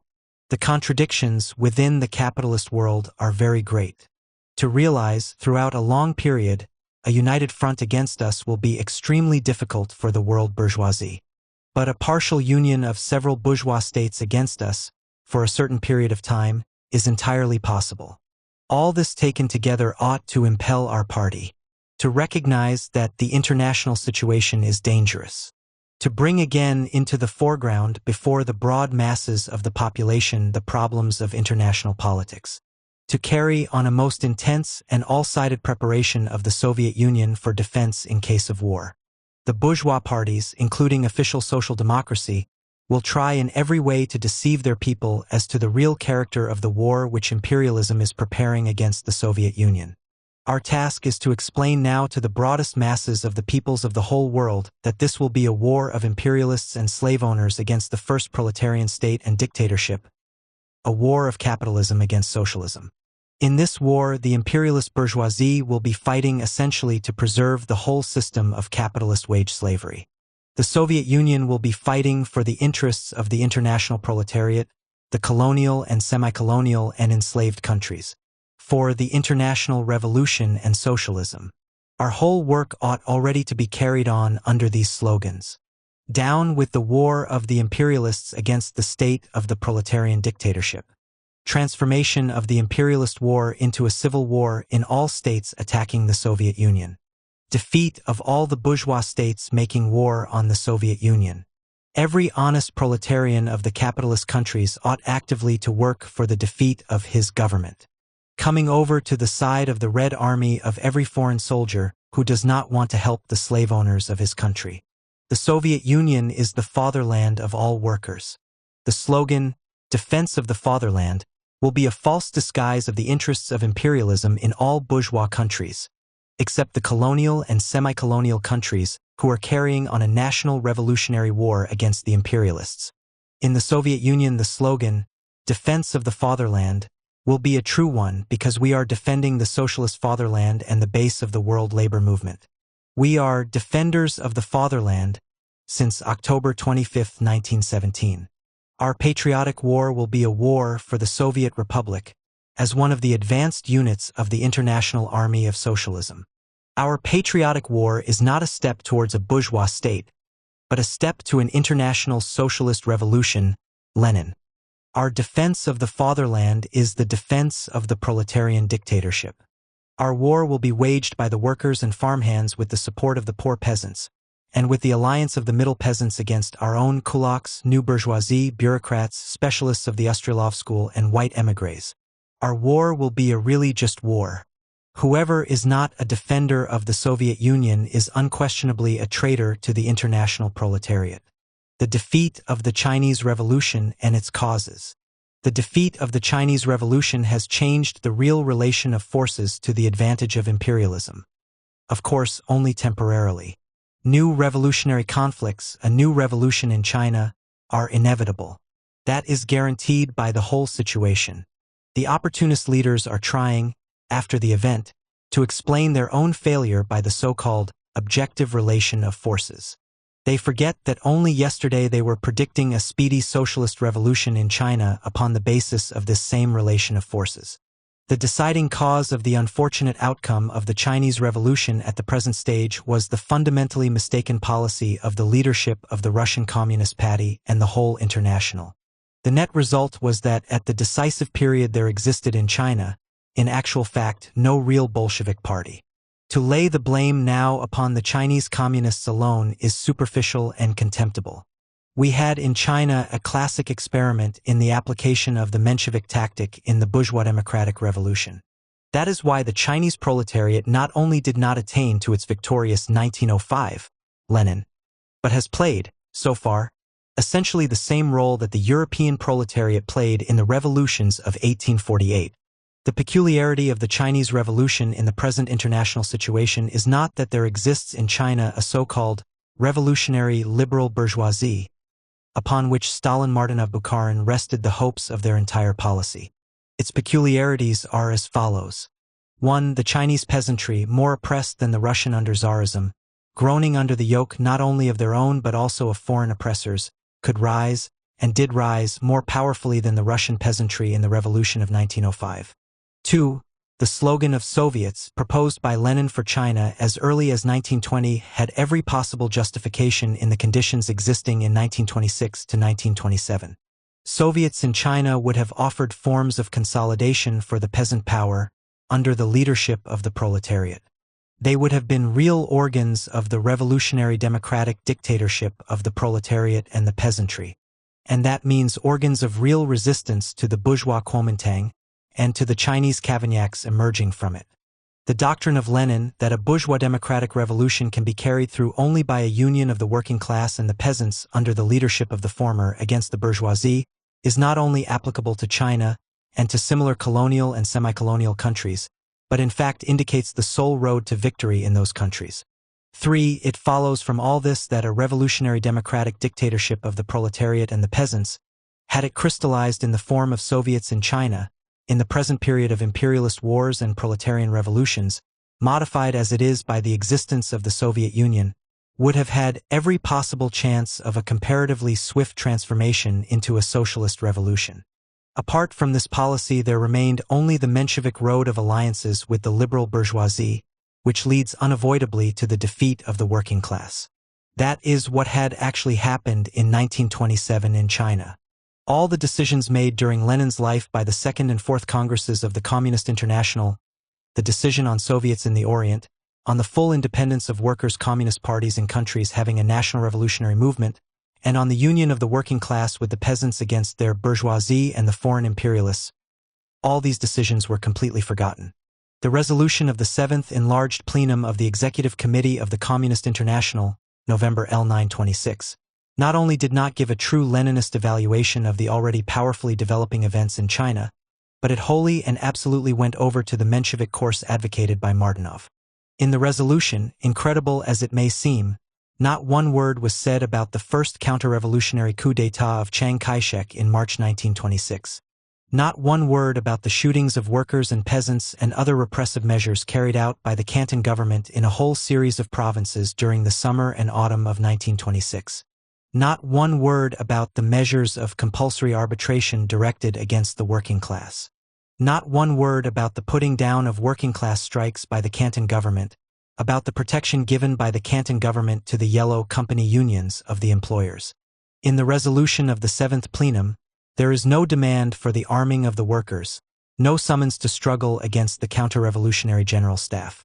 The troops of Chiang Kai-shek are described in this resolution as a revolutionary army. No call is given for the creation of a daily communist press, and it is not even stated clearly and definitely that we must have a genuinely independent Chinese Communist Party. To complete it all, the 7th Plenum urged the Communists to enter the national government, a step which under the existing circumstances could only bring the greatest conceivable disaster. The resolution of the International says, the apparatus of the National Revolutionary Government, that is, the government of Chiang Kai-shek, offers a very real road to solidarity with the peasants. In the same place it says, this was in November 1926, that even certain strata of the big bourgeoisie may still for a certain time march hand in hand with the revolution. The resolution of the 7th Plenum passed over in silence the fact that the Central Committee of the Chinese Party, after March 1926, gave an undertaking not to criticize Sun Yat-senism, renounced its elementary rights as an independent workers' party, adopted a cadet agrarian program, and finally permitted the secretary of its Central Committee, Comrade Chun Du-Su, in an open letter dated July 4, 1926, to recognize Sun Yat-senism as the common faith of the workers and the bourgeoisie. In the national movement, at approximately the same time the most responsible Russian comrades were giving advice to the effect that the development of a civil war in the country might weaken the fighting capacity of the Kuomintang. In other words, they officially forbade the development of an agrarian revolution. On April 5, 1927, when the situation, it might seem, was already sufficiently clear, Comrade Stalin, at a meeting of the Moscow Party organization in the Hall of Columns, announced that Chiang Kai-shek was a warrior against imperialism, that Chiang Kai-shek submitted to the discipline of the Kuomintang and was therefore our trusted ally. In the middle of May 1927, when the situation had become still more clear, Comrade Stalin announced that the Kuomintang in Wuhan was a revolutionary Kuomintang, a revolutionary center purged of right elements. The 8th Enlarged Plenum of the Executive Committee of the Communist International, May 1927, could not find the strength to correct these Menshevik mistakes. The opposition introduced at this 8th plenum the following statement. The plenum would act correctly if it crossed out Bukharin's resolution altogether and replaced it with a resolution consisting of the following brief lines. The peasants and workers should not trust the leaders of the left Kuomintang, but should create their own Soviets in union with the soldiers. The Soviets should arm the workers and the vanguard of the peasants. The Communist Party should maintain complete independence, should establish a daily press, and should direct the setting up of Soviets. The land should be taken away from the landlords at once. The reactionary bureaucracy should be overthrown immediately. Traitor generals and counter-revolutionists in general should be dealt with on the spot. The general course should be towards the establishment of a democratic dictatorship through the Soviets of workers and peasants' deputies.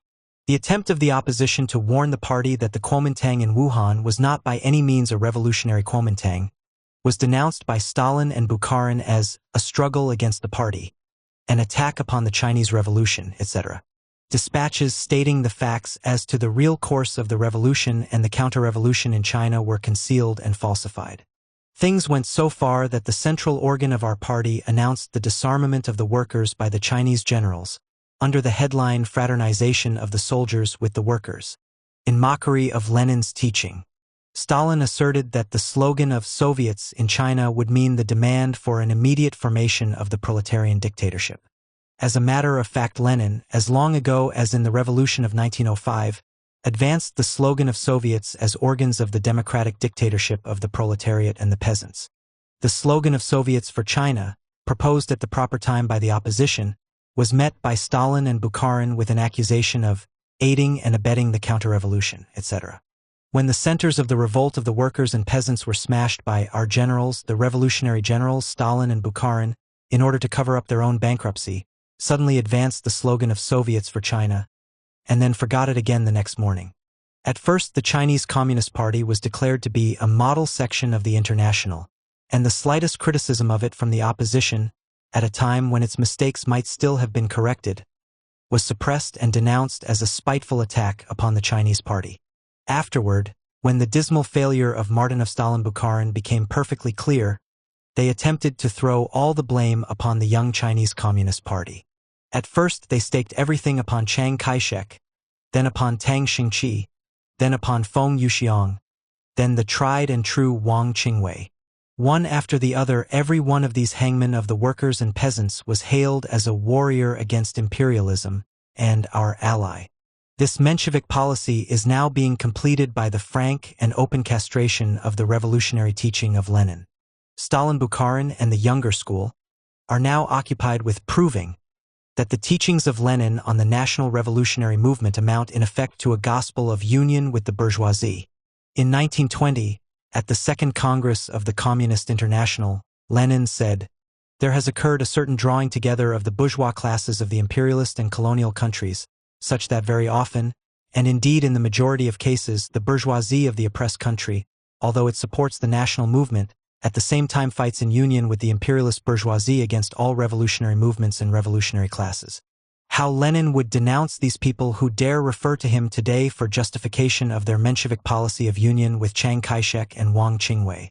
Lenin himself spoke of this very thing in March 1917. "Our revolution is bourgeois and therefore the workers should support the bourgeoisie," say the good-for-nothing politicians from the camp of the liquidators. "Our revolution is bourgeois," say we Marxists. "Therefore the workers ought to open the eyes of the whole people to the deceit of the bourgeois politicians and teach the people not to believe the words of these politicians, but to rely on their own strength, on their own organization, on their own unity, on their own arms and ammunition." There could be no greater crime against the international proletariat than this attempt to represent Lenin as the apostle of alliance with the bourgeoisie. You will rarely find in the history of revolutionary struggle a case where Marxist predictions were confirmed so swiftly and so accurately as were the views of the opposition on the problems of the Chinese Revolution in 1926 to 1927. A study of the course of events in the Chinese Revolution and the causes of its defeat is the urgent and immediate task of communists throughout the world. These questions will tomorrow become questions of life and death for the working class movement, not only in China but in India and other Eastern countries, and thus, for the entire international proletariat. In the debates on these questions which touch the very foundations of the Marxian worldview, will be formed the genuine Bolshevik cadres of the coming revolution. The partial stabilization of capitalism and the tactics of the Communist International. One of the fundamental tenets of Bolshevism is that the epoch beginning with World War I and our revolution is the epoch of the Socialist Revolution. The Communist International was founded as a party of world revolution.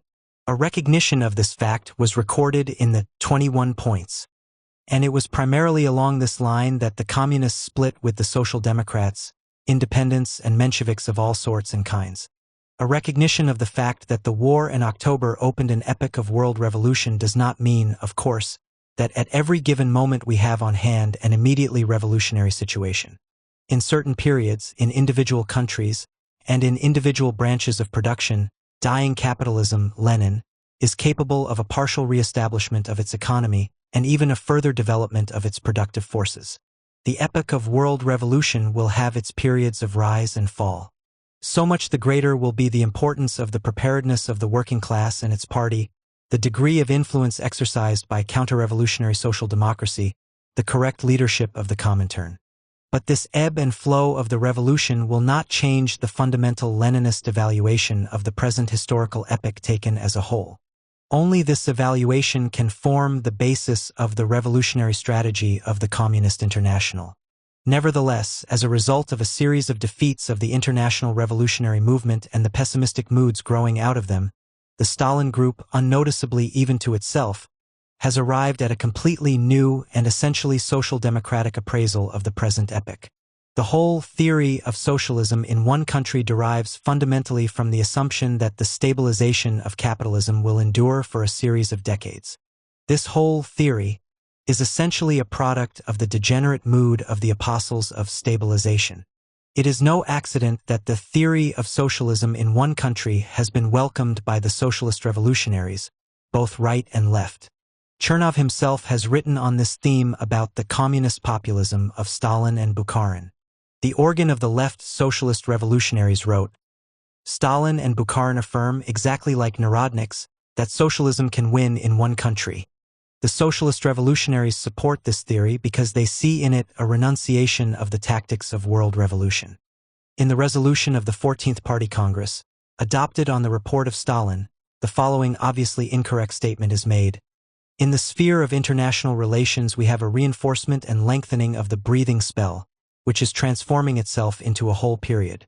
At the 7th Enlarged Plenum of the Executive Committee of the Communist International, December 7, 1926, Stalin in his report based the whole policy of the International upon the same radically incorrect evaluation of the world situation.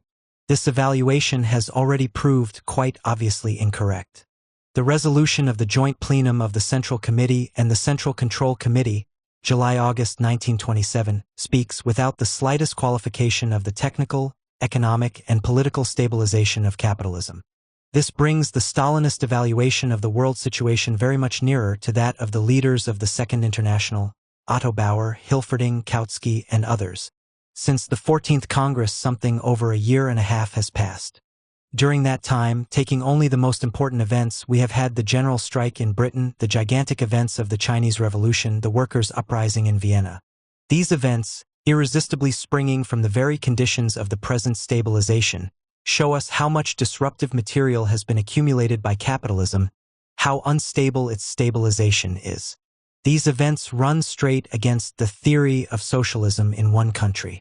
The reverse side of the stabilization of capitalism is the unemployed population of 20 million, the colossal idleness of the productive apparatus, the insane growth of military preparations, the extreme shakiness of international economic relations. Nothing so surely reveals the vanity of the hope for a long peaceful period as the present new danger of war that hangs over Europe. It is the petty bourgeois who dreams about stabilization for decades, blinded as he is by the victory of capitalism over the workers, blinded by the technical, economic, and political successes of capitalism. But the real facts are developing in the direction of a war which will explode every stabilization. And moreover, the working class and the oppressed colonial masses of the East are attempting time and time again to overthrow violently this stabilization. Now in Britain, now in China, now in Vienna. A general strike in Britain, and only 5,000 members in the British Communist Party. A workers' insurrection in Vienna, with enough victims for a whole revolution, and only 6,000 members in the Austrian Communist Party. A military uprising of the worker and peasant masses in China, and the Central Committee of the Chinese Communist Party turns out to be a mere appendix to the bourgeois leadership of the Kuomintang. These are the crying contradictions of the present world situation. These are the facts which support and prolong the stabilization of capitalism. Our greatest problem is to help the communist parties raise themselves to the height of the gigantic demand which the present epoch makes upon them. But this assumes, in the first place, a correct understanding of the character of the world situation on the part of the Communist International itself. Our International Communist Party, the Communist International, ought to give itself the task of consolidating the whole international working class for the struggle to prevent war, to defend the Soviet Union, to transform an imperialist war into a war for socialism. To this end, the communist worker ought above all to win over the revolutionary-minded worker who is non-communist, non-party, social democrat, syndicalist, anarchist, trade unionist, and also that honest worker who is still a member of a purely bourgeois organization. By the United Workers' Front must be understood the unity of all the workers who desire to struggle against capitalism, and that includes the workers still following the anarcho-syndicalists, etc. In the Latin countries, the number of these workers is still considerable. This was the resolution of the Fourth Congress of the Communist International in Lenin's time. It retains its full force and applicability today.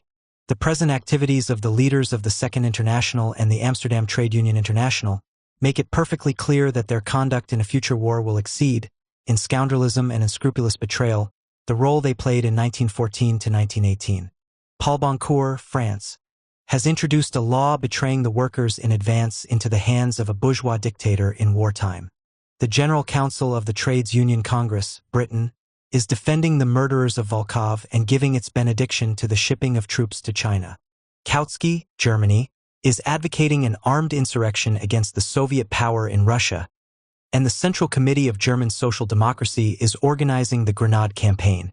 The Social Democratic ministers of Finland and Latvia, and the leaders of the Polish Socialist Party, are perpetually ready to support a war against the Soviet Union. The leaders of the American official trade union organization are talking the language of the most venomous reactionaries, fighting openly against recognition of the Soviet Union. The Balkan socialists are supporting the hangman of their workers and will always be ready to support any campaign against the foreign Soviet Union. The Austrian Social Democratic leaders are for the Soviet Union in words, but people who have helped their own fascists drown in blood the workers' insurrection of Vienna will obviously, at the decisive moment, be on the side of the capitalists. The Russian Mensheviks and socialist revolutionaries are not advocating intervention against the Soviet Union, only because there are not yet any strong powers ready to intervene. The leaders of so-called left social democracy, keeping concealed the counter-revolutionary essence of their opinions, are the chief danger, because they more than anybody else prevent the workers who are following the social democratic banner from decisively breaking with these agents of the bourgeoisie in the workers' movement. Former members of the Communist International, such as Katz, Schwartz, Korsch, Rosenberg, are playing the same traitorous role, having broken with communism by the road of ultra-leftism. Flirting with these social democratic leaders, absolutely anti-revolutionary in all their shades, from the open rights to the pretended lefts, will become more and more dangerous as war draws near. The tactic of the United Front should under no conditions be interpreted as a block with the traitors of the General Council of the TUC, or as a rapprochement with Amsterdam. Such a policy weakens and confuses the working class, increases the prestige of the indubitable traitors, and prevents the maximum consolidation of our own forces. The wrong course, summed up in the phrase of Stalin, "fire to the left," has brought it about in the last year or two that the predominating role of leadership in the most important sections of the International has passed, against the will of the communist workers, into the hands of the right wing. This has happened in Germany, Poland, Czechoslovakia, France, Italy, and Britain. The policy of these dominating right groups, directed towards cutting off the whole left wing of the Communist International, is weakening the power of the International and preparing ominous dangers. In particular, the cutting off of the Abans group in Germany was dictated by this policy of getting rid of the whole left wing of the International, unduly emphasizing certain sharply polemical phrases used by the left partisans of Abans and Maslov, in response to those who slandered and baited them without conscience as renegades, counter-revolutionists, agents of Chamberlain, etc. The Stalin group is obstinately pushing the German left along the road of a second party. The Stalin group is trying its best to bring it about that a split in the ranks of the German communists shall become a completed fact. In reality, upon all fundamental questions of the international working class movement, the Abans group is defending, and at the decisive minute it will indubitably continue to defend to the last ditch, the Soviet Union. It embraces hundreds of thousands of old rank-and-file worker Bolsheviks, bound up with the broad masses of the proletariat. It has the sympathy of many thousands of working-class communists who have remained in the German Communist Party. Readmittance into the International of all these expelled comrades, who acknowledge the authority of the Congress of the International, and first among them the Abans group, is the first step towards correcting the moves made by Stalin towards a split in the International. In his left-wing communism, Lenin, exposing the mistakes of the real ultra-leftists, wrote that the chief enemy of Bolshevism within the workers' movement is and remains opportunism. This enemy remains the chief one also on the international scale. At the Second Congress of the International, Lenin added to this the statement that, in comparison with this task, it will be an easy task to correct mistakes of the left tendency in communism. When he spoke of the left, Lenin had in mind the ultra-leftists, whereas Stalin, when he speaks of the struggle against ultra-leftism, has in view the revolutionary Leninists. A decisive struggle with the right opportunist movement as the chief enemy, and a correction of the mistakes of the left tendency. That was the slogan of Lenin. We, the oppositionists, proposed the same slogan. The power of socialist opportunism is, in the last analysis, the power of capitalism. During the first years after the war crisis, 1918 to 1921, when capitalism was swiftly sliding into the abyss, official social democracy was weakening and falling with it. These years of partial stabilization of capitalism bring with them a temporary strengthening of social democracy. The defeat of the Italian workers in 1920 to 1921, of the German proletariat in 1921 to 1923, the defeat of the Great Strike in Britain in 1926, and the defeat of the Chinese proletariat in 1927, whatever may have been their causes, have themselves become the cause of a temporary depression of the revolutionary wave in the upper levels of the proletariat. They have, for a certain period, strengthened social democracy at the expense of the Communist Party. And within the Communist Party they are giving a temporary dominance to the right wing at the expense of the left. The role of the labor aristocracy, the labor bureaucracy and its petty bourgeois associates, becomes at such a period especially great and especially reactionary. To a certain extent, these processes must inevitably affect the Communist Party of the Soviet Union. The administrative center has opened its fire exclusively upon the left and by purely mechanical methods has created a new interrelation of forces, still more to the disadvantage of the left, Leninist wing. A situation has been created in which as a fact the party never votes, but only the apparatus. Such are the general causes of the weakening of the influence of the Leninist wing upon the policies of the Communist International, the Russian Communist Party, and the Soviet state. In consequence of it, the right semi-social democratic elements, who long after October were still in the ranks of the enemy, and were at last admitted into the Communist International somewhat as though on probation, Martinov, Smeril, Raifs, D. Petrovsky, Pepper, and others, are more and more frequently and more loudly speaking in the name of the International. And to them must be added the names of downright adventurers like Heinz Neumann and others of the same kind. In the masses, however, the elements of a new movement to the left, a new revolutionary revival, are already gathering together.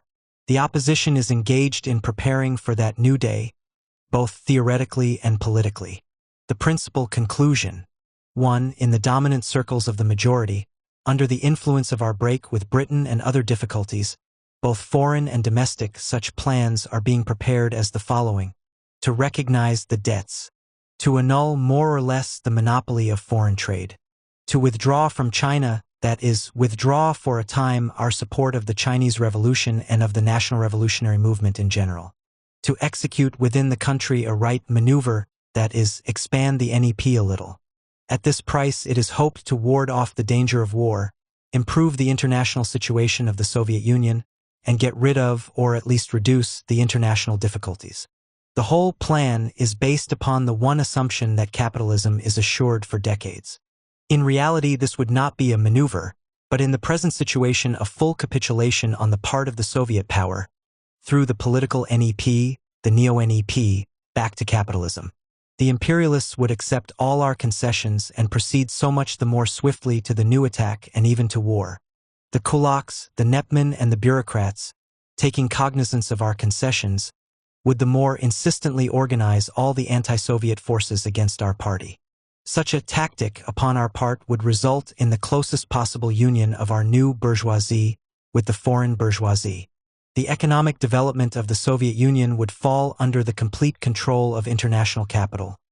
A penny of loan for a ruble of slavery. And the working class and the bulk of the peasants would begin to lose their faith in the might of the Soviet state, their faith that the Soviet state knows where it is leading the people. We are bound to try to buy ourselves off from war, if that is possible. But just for that reason we must be strong and united, unwaveringly defend the tactics of the world revolution, and reinforce the international. Only thus have we a serious chance of gaining a really long postponement of war without paying a price that would undermine the foundations of our power, and at the same time, in case war proves inevitable, of gaining the support of the international proletariat and winning. Lenin made certain economic concessions to the imperialists in order to buy us off from war or to attract international capital upon acceptable terms. But neither in these circumstances nor in the hardest moments of the revolution did Lenin ever admit the idea of abolishing the monopoly of foreign trade, of offering political rights to the Kulak, of weakening our support to the world revolution in general. We must, first of all, wholly and without reserve affirm and reinforce our support to the international revolution. We must offer a firm resistance to all stabilization tendencies, to all this pseudo-statesmanship which expresses itself in the remarks that we had no business busting in China, that we had better get out of China as quick as we can, that if we will behave ourselves reasonably they will leave us alone, etc. The theory of socialism in one country is now playing a directly disintegrating role and clearly hindering the consolidation of the international forces of the proletariat around the Soviet Union. It is lulling the workers of other countries, dulling their sense of the real dangers. 2. Another task of equal importance is to consolidate the ranks of our party, to put an end to the open speculation of the imperialist bourgeoisie and the leaders of social democracy on a split, or an amputation or cutting off, etc. All this has the most direct connection with the question of war, for at present the probing of the imperialists is being carried out chiefly along this moral political line. All the organs of the international bourgeoisie and the social democrats are now showing a quite unusual interest in our inter-party disputes. They are openly encouraging and spurring on the present majority of the Central Committee to exclude the opposition from the leading organs of the party, and if possible from the party, and if possible, indeed, to put them out of the way altogether. Beginning with the richest bourgeois newspaper, the New York Times, and ending with the most successfully wriggling paper of the Second International, the Vienna Arbeiterzeitung AUDIOBOOK, all the organs of the bourgeoisie and the social democrats are saluting the government of Stalin for its struggle against the opposition. They are urging this government to prove still further its statesmanlike intelligence by decisively cutting off these oppositional propagandists of international revolution. Other things being equal, a war will come so much the later in proportion as these hopes of the enemy for a cutting off of the opposition, etc., remain unrealized. Moreover, we can buy ourselves off from a war, if that is possible, and conquer in the war, if we have to fight, only if we preserve complete unity, if we disappoint the hopes of the imperialists for a split or an amputation. Such a thing would benefit only the capitalists. 3. It is necessary to straighten our class line in the international workers' movement, stop the struggle against the left wing in the international, restore to the international those excluded members who accept the decisions of the congresses, and once and for all put an end to the policy of a hearty accord with the traitorous leaders of the British General Council. A break with the General Council will have the same significance in the present situation as in 1914 the break with the International Socialist Bureau of the Second International. Lenin demanded in an ultimatum that the break be made by every revolutionist. To remain in union with such a General Council means now as then to help the counter-revolutionary leaders of the Second International. For we must decisively correct our line in the national revolutionary movement, first of all in China, but also in a series of other countries. We must liquidate the policy of Martin of Stalin-Bukharin and return to the course outlined by Lenin in the resolutions of the Second and Fourth Congresses of the Communist International. Otherwise, instead of being an accelerator, we shall become a brake upon the national revolutionary movement and inevitably lose the sympathy of the workers and peasants of the East. The Chinese Communist Party must dissolve all organizational and political dependence upon the Kuomintang. The Communist International must expel the Kuomintang from its ranks. 5. We must consistently, systematically, and stubbornly wage the struggle for peace. We must postpone war, buy ourselves off from the war threat. Everything possible and permissible must be done to this end. See point 1. At the same time, we must get ready for war immediately, not folding our arms for one instant. And our first duty is to put an end to all speculation as to whether there exists any close danger of war. 6. We must firmly correct our class line within the country. If war is inevitable, only a strictly Bolshevik policy can win. the worker and farmhand, with the support of the poor peasant in alliance with the middle peasant against the kulak, the netman, the bureaucrat. 7. An all-sided preparation of our entire economy, budget, etc., for the event of war. Capitalism is entering into a new period of disturbances. A war with the Soviet Union, like a war with China, will mean a series of catastrophes to international capitalism. The war of 1914 to 1918 was a gigantic accelerator, Lenin, of the socialist revolution. New wars, and especially a war against the Soviet Union, in which with a correct policy on our side we should win the sympathy of the laboring masses of the whole earth, can become a still greater accelerator of the downfall of world capitalism. Socialist revolutions will develop without new wars. But new wars will inevitably lead to socialist revolutions. The Red Army and the Red Fleet. The international situation is bringing more and more to the front the question of the defense of the Soviet Union.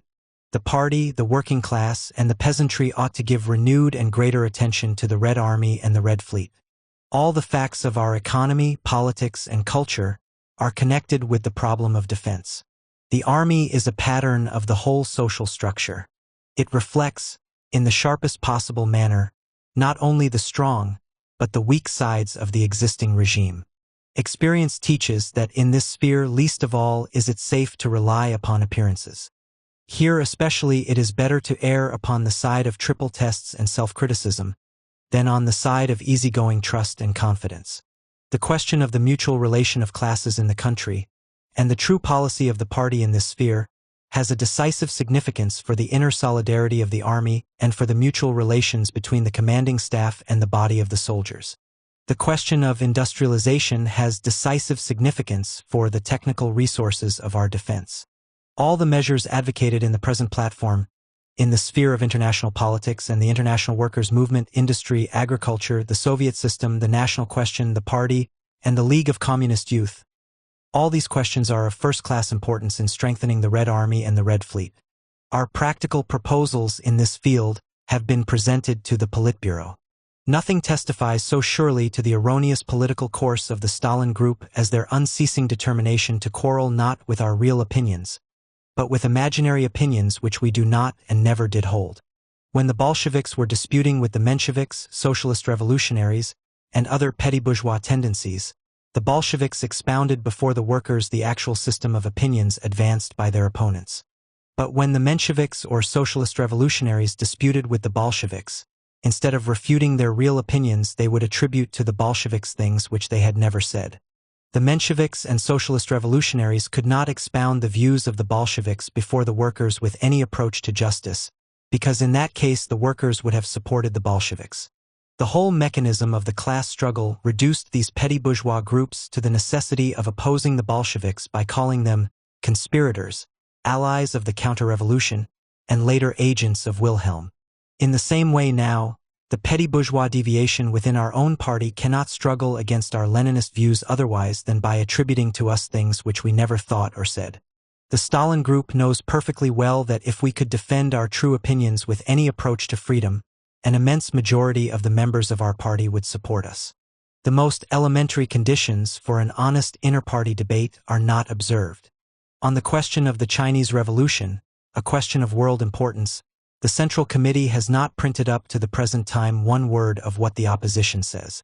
After shutting the lid down tight on the party, and cutting off the opposition from the party press, the Stalin Group carries on against us an uninterrupted argument, attributing to us from day to day a continually increasing series of stupidities and crimes. The party member becomes every day less inclined to believe these accusations.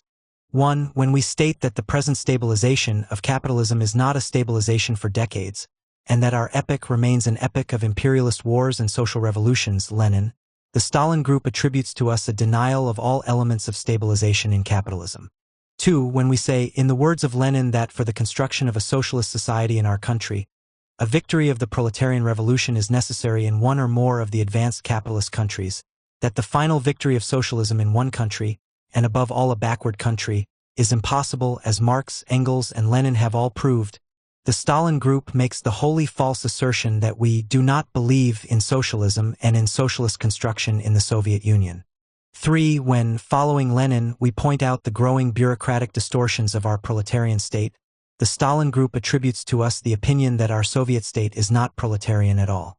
When we announce before the entire Communist International that anyone who, attempting either directly or indirectly to support us, shall at the same time deny the proletarian character of our party and our state and the socialist character of construction in the Soviet Union, will be ruthlessly opposed and rejected by us, the Stalin Group conceals our announcement and continues its slander against us. 4. When we point out that Thermidorian elements with a sufficiently serious social basis are growing in the country, when we demand that the party leadership offers a more systematic, firm, and planful resistance to these phenomena and their influence upon certain links in our party, the Stalin Group attributes to us the announcement that the party is Thermidorian and that the proletarian revolution has degenerated. When we announce to the entire international, it is not true that we accuse the majority of our party of a right deviation. We merely think that there are right tendencies and right groups in the Russian Communist Party which now have a disproportionate influence, but which the party will overcome. The Stalin Group conceals our announcement and continues to slander us. 5. When we point to the enormous growth of the Kulak, when we, following Lenin, continue to assert that the Kulak cannot peacefully grow into socialism, that he is the most dangerous enemy of the proletarian revolution, the Stalin Group accuses us of wishing to rob the peasants. 6. When we draw the attention of our party to the fact of the strengthening position of private capital, of the immoderate growth of its accumulation and its influence in the country, the Stalin Group accuses us of attacking the NEP and demanding a restoration of war communism. 7. When we point to the incorrectness of the party policy as to the material condition of the workers, the inadequacy of the measures against unemployment and the housing shortage, and especially when we point out that the share of non-proletarian elements in the national income is growing immoderately, they say that we are guilty of a guild socialist deviation and of demagogy. 8. When we point to the systematic lagging of industry behind the demands of the national economy, with all its inevitable consequences, disproportion, goods famine, rupture of the link between town and country, they call us superindustrializers. 9. When we point to the incorrect price policy, which is not reducing the high cost of living but making possible frenzied profiteering by the private capitalist, the Stalin Group accuses us of advocating a policy of raising prices. When a year ago we announced to the entire international, the opposition never in any of its utterances demanded or proposed a raising of prices, but saw the chief mistake of our economic policy exactly in the fact that it does not lead with sufficient energy to a reduction of the goods famine with which the high retail prices are inevitably bound up. Our announcement was concealed and the slander continued. 10. When we speak against the hearty accord with the traitors to the general strike, the counter-revolutionists of the British General Council, who are openly playing the role of Chamberlain's agents, we are accused of being opposed to the work of communists within the trade unions and against the tactic of a united front. 11. When we oppose the entry of the trade unions of the Soviet Union into the Amsterdam Trade Union International, or any kind of flirting with the leaders of the Second International, we are accused of a social democratic deviation.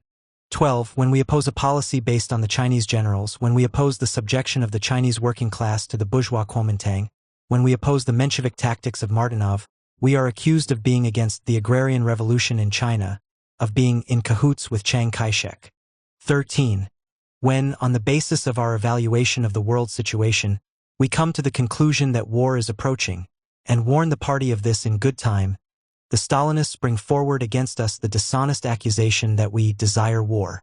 14. When, true to the teaching of Lenin, we point out that the approach of war demands only the more insistently a firm, definite, and clear-cut class policy, the Stalinists shamelessly assert that we do not want to defend the Soviet Union, that we are conditional defenders, semi-defeatists, etc.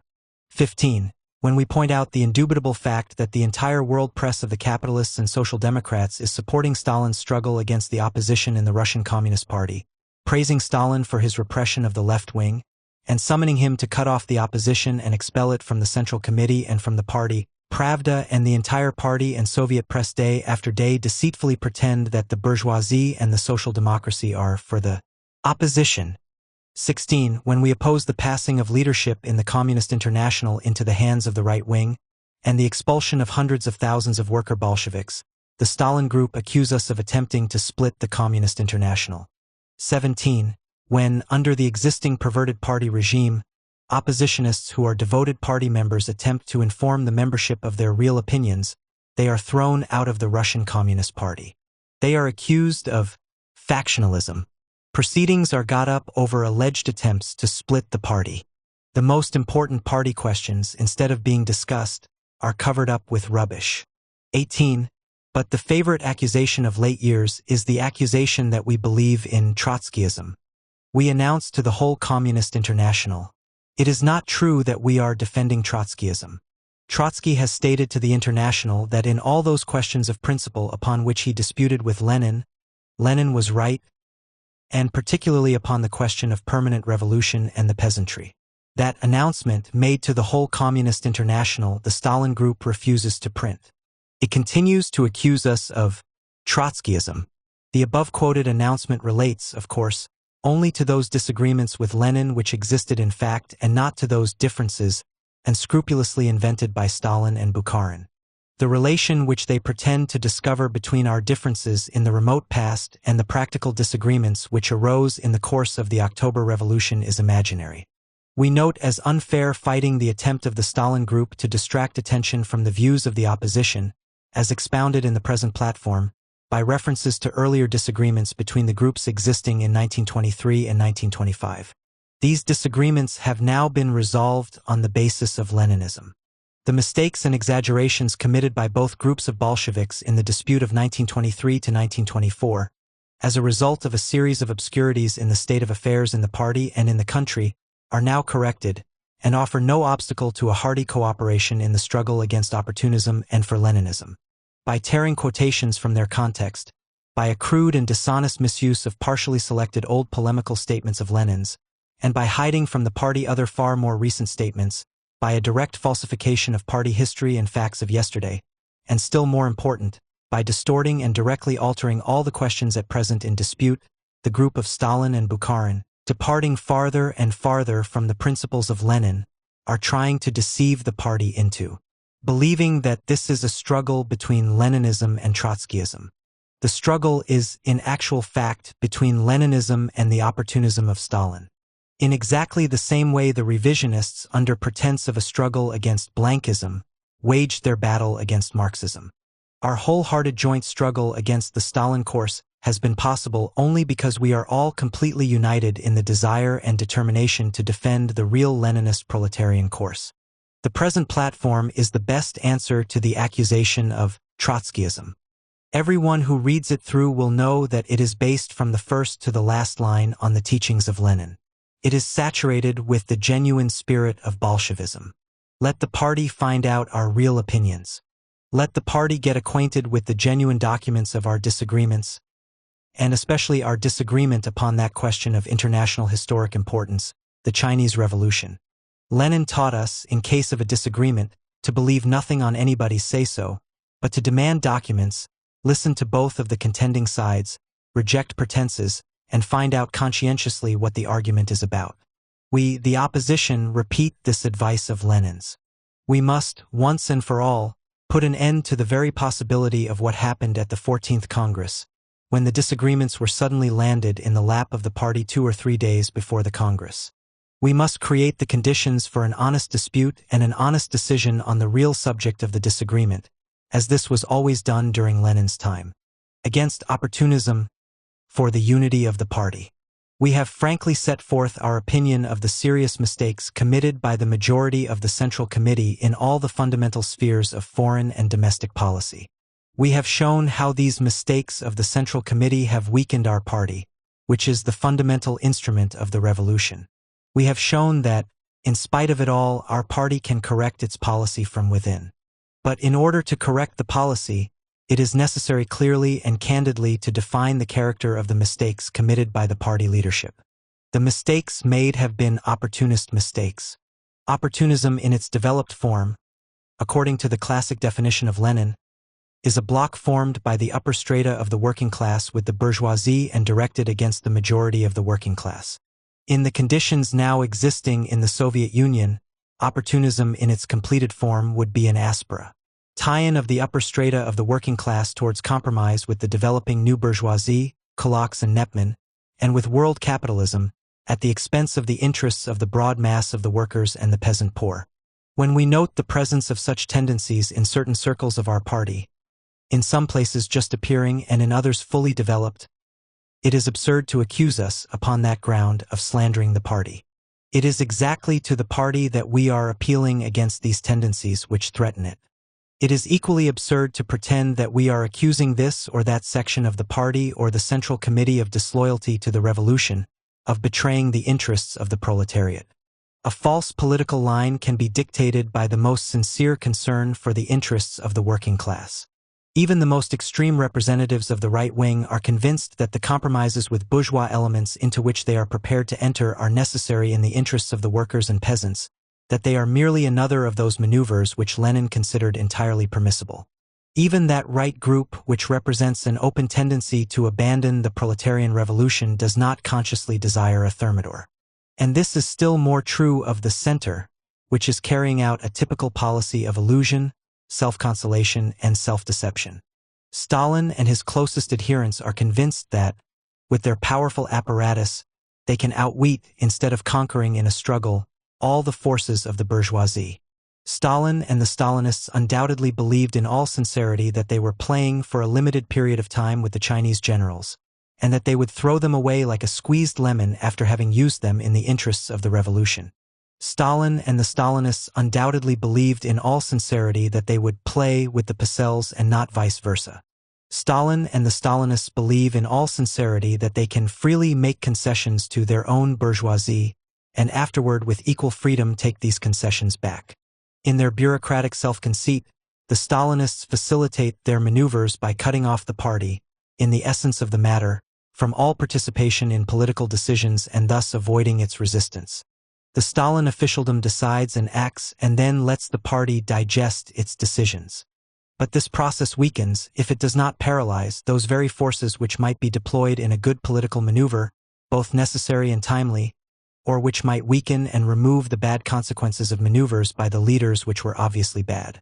Thus there is a cumulative result of the opportunist tendencies of the right wing of the Central Committee and the maneuvers of its centrist group, a result which in its sum total means a weakening of the international position of the USSR, a weakening of the position of the proletariat in relation to other classes within the Union, a relative deterioration of its material conditions of life, a weakening of its bond with the peasant poor, threatening its alliance with the middle peasants, weakening of its role in the state machine, a slowing down of the tempo of industrialization. It is these consequences of the policy of the majority of the Central Committee, and not its intentions, that the opposition had in view when it raised the question of the danger of a thermidor, that is, a departure from the rails of the proletarian revolution onto petty bourgeois rails. The enormous difference in the history and character of our party in comparison with the parties of the Second International is clear to everybody. The Russian Communist Party has been tempered in the fires of 3 revolutions. It has seized and held power against a world of enemies. It has organized the Third International. Its fate is the fate of the first victorious proletarian revolution. The revolution determines the tempo of its inner life. All intellectual processes within the party, taking place under high-class pressure, have a tendency to ripen and develop swiftly. Just for this reason, it is necessary for us to have in our party a timely and decisive struggle against every tendency to depart from the Leninist line. The opportunist tendencies in the Russian Communist Party have, in the present circumstances, deep objective roots. The international bourgeois encirclement and the temporary partial stabilization of capitalism give rise to stabilizational moods. The new economic policy, undoubtedly necessary as a road toward socialism, having partially resurrected capitalism, revives also the forces hostile to socialism. The petty bourgeois tide in a country with an enormous majority of peasants cannot fail to overflow not only into the Soviets, but also into the party. The fact that the party has a monopoly in the political field, a thing absolutely necessary to the revolution, creates a further series of special dangers. The 11th Congress of the party in Lenin's time pointed out directly and candidly that there existed already in our party whole groups of people, from the well-off peasants, the upper clerical strata, and the intelligentsia, who would have been in the socialist revolutionary and Menshevik parties, if those parties were not illegal. The state machine operated by the party pours into the party in its turn much that is bourgeois and petty bourgeois, infecting it with opportunism. Through the specialists and the upper categories of the clerical workers and intelligentsia, necessary as they are to our constructive work, there flows into our apparatus, state, economic, and party, a continual stream of non-proletarian influences. That is why the Leninist oppositional wing of the party sounds the alarm so insistently as to the obvious and daily increasing threatening deviations of the Stalin group. It is criminal light-mindedness to assert that the great past of the party, and its old cadres of Bolsheviks, constitute a guarantee in all circumstances and for all time against the danger of opportunistic degeneration. Such an idea has nothing whatever in common with Marxism. It is not such ideas that Lenin taught. At the 11th Congress of the party, Lenin said, "History knows degenerations of all kinds. To rely upon the conviction, loyalty, and other excellent spiritual qualities of individuals, that is not being serious in politics." The workers who constituted the immense majority of the socialist parties of the West before the imperialist war were undoubtedly opposed to an opportunist deviation. But they did not overcome in time the opportunistic mistakes of their leaders, which were not at first very great. They underestimated the significance of these mistakes. They did not understand that the first serious historical disturbance after that prolonged period of peaceful development which had given birth to so powerful a workers' bureaucracy and aristocracy would compel not only the opportunists but the centrists also to capitulate to the bourgeoisie, leaving the masses at that critical moment disarmed. If you can reproach the revolutionary Marxists, who were the left wing in the Second International before the war, with anything, it is not that they exaggerated the danger of opportunism when they called it a national liberal labor policy, but that they relied too much upon the working-class composition of the socialist parties of those days. They relied upon the revolutionary instincts of the proletariat and upon the sharpening of class contradictions. They underestimated the real danger and mobilized the revolutionary rank and file against it with insufficient energy. We are not going to repeat that mistake. We are going to correct, in good time, the course of the party leadership. By that very fact we answer the charge that we desire to split our party and form a new one. The dictatorship of the proletariat imperiously demands a single and united proletarian party as the leader of the working masses and the poor peasantry. Such unity, unweakened by factional strife, is unconditionally necessary to the proletariat in the fulfillment of its historic mission. This can be realized only upon the basis of the teachings of Marx and Lenin, undiluted with personal interpretations and undistorted by revisionism. In contending for a definite tempo of industrialization as the premise of our socialist construction, in contending against the growth of the kulak and his aspiration towards supremacy in the countryside, in contending for a timely improvement of the living conditions of the workers, for democracy within the party, the trade unions, and the Soviets, the opposition contends not for ideas which might bring about a separation of the working class from its party, but on the contrary for a reinforcement of the foundations of a real unity in the all-union Communist Party. Without correcting the opportunist mistakes, you can have nothing but a show of unity, which will weaken the party before the attack of the growing bourgeoisie, and in the case of war compel it to reform its ranks on the march and under the fire of the enemy. When they find out our real views and proposals, the proletarian nucleus of the party of this we are sure will accept them and fight for them, not as factional slogans, but as the very banner of party unity. Our party has not yet clearly recognized, and for that reason has not corrected, the mistakes of its leadership. The extraordinarily swift growth of our industry during the Restoration period has been one of the fundamental causes of that opportunistic illusion which the majority of the Central Committee has systematically encouraged in the party and the working class. The first rapid betterment in the conditions of the workers, by comparison with their conditions during the Civil War, gave birth in broad circles of the workers to the hope of a swift and painless overcoming of the contradictions of the NEP. This prevented the party from seeing in due season the danger of an opportunist deviation. The growth of the Leninist opposition in the party has impelled the worst elements of the bureaucracy to resort to methods heretofore unheard of in the practice of Bolshevism. Being no longer able to prevent by decree the discussion of political questions in the party branches, a part of the bureaucracy is now resorting, just before the 15th Congress, to the creation of gangs whose job is to break up all discussions of party problems by means of shouting, whistling, putting out of lights, etc. This attempt to introduce into our party methods of direct physical violence will arouse the indignation of all honest proletarian elements, and will inevitably turn against its own organizers. No machination by the worst part of the party apparatus will succeed in separating the party mass from the opposition. Behind the opposition stand the Leninist traditions of our party, the experience of the whole international workers' movement, the contemporary state of international politics, and of our economic work of construction as seen by the international proletariat. Class contradictions, inevitably growing sharper after the Restoration period, will more and more confirm our views of the way out of the present crisis. They will more and more consolidate the vanguard of the proletariat in the struggle for Leninism.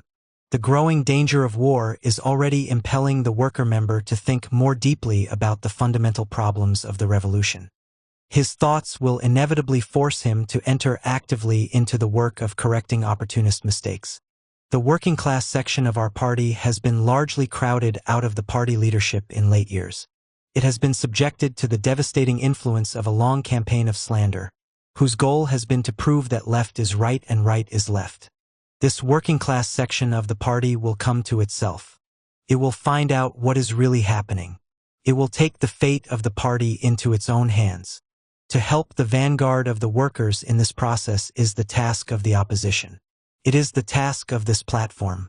The most important, the most actual question, and the one which troubles all the members of our party, is the question of party unity. And in truth, it is upon this question that the further fate of the proletarian revolution depends. Innumerable class enemies of the proletariat are listening intently to our inter-party disputes, and with unconcealed delight and impatience are awaiting a split in our ranks. A split in our party, a formation of two parties, would mean enormous danger to the revolution. We, the opposition, unqualifiedly condemn every attempt whatsoever to create a second party. The slogan of two parties is the slogan of the Stalin Group in its effort to crowd out of the All-Union Communist Party the Leninist opposition. Our task is not to create a new party, but to correct the course of the All-Union Communist Party. The proletarian revolution in the Soviet Union can win through to the end only with a united Bolshevik party. We are struggling within the Communist Party for our views, and we decisively condemn the slogan, two parties, as the slogan of adventurers. The slogan, two parties, expresses on the one hand the desire of certain elements in the party apparatus for a split, and on the other, a mood of despair and a failure to comprehend that the task of Leninists is to win the victory of Lenin's ideas within the party, notwithstanding all difficulties. Nobody who sincerely defends the line of Lenin can entertain the idea of two parties, or play with the suggestion of a split. Only those who desire to replace Lenin's course with some other can advocate a split or a movement along the two-party road.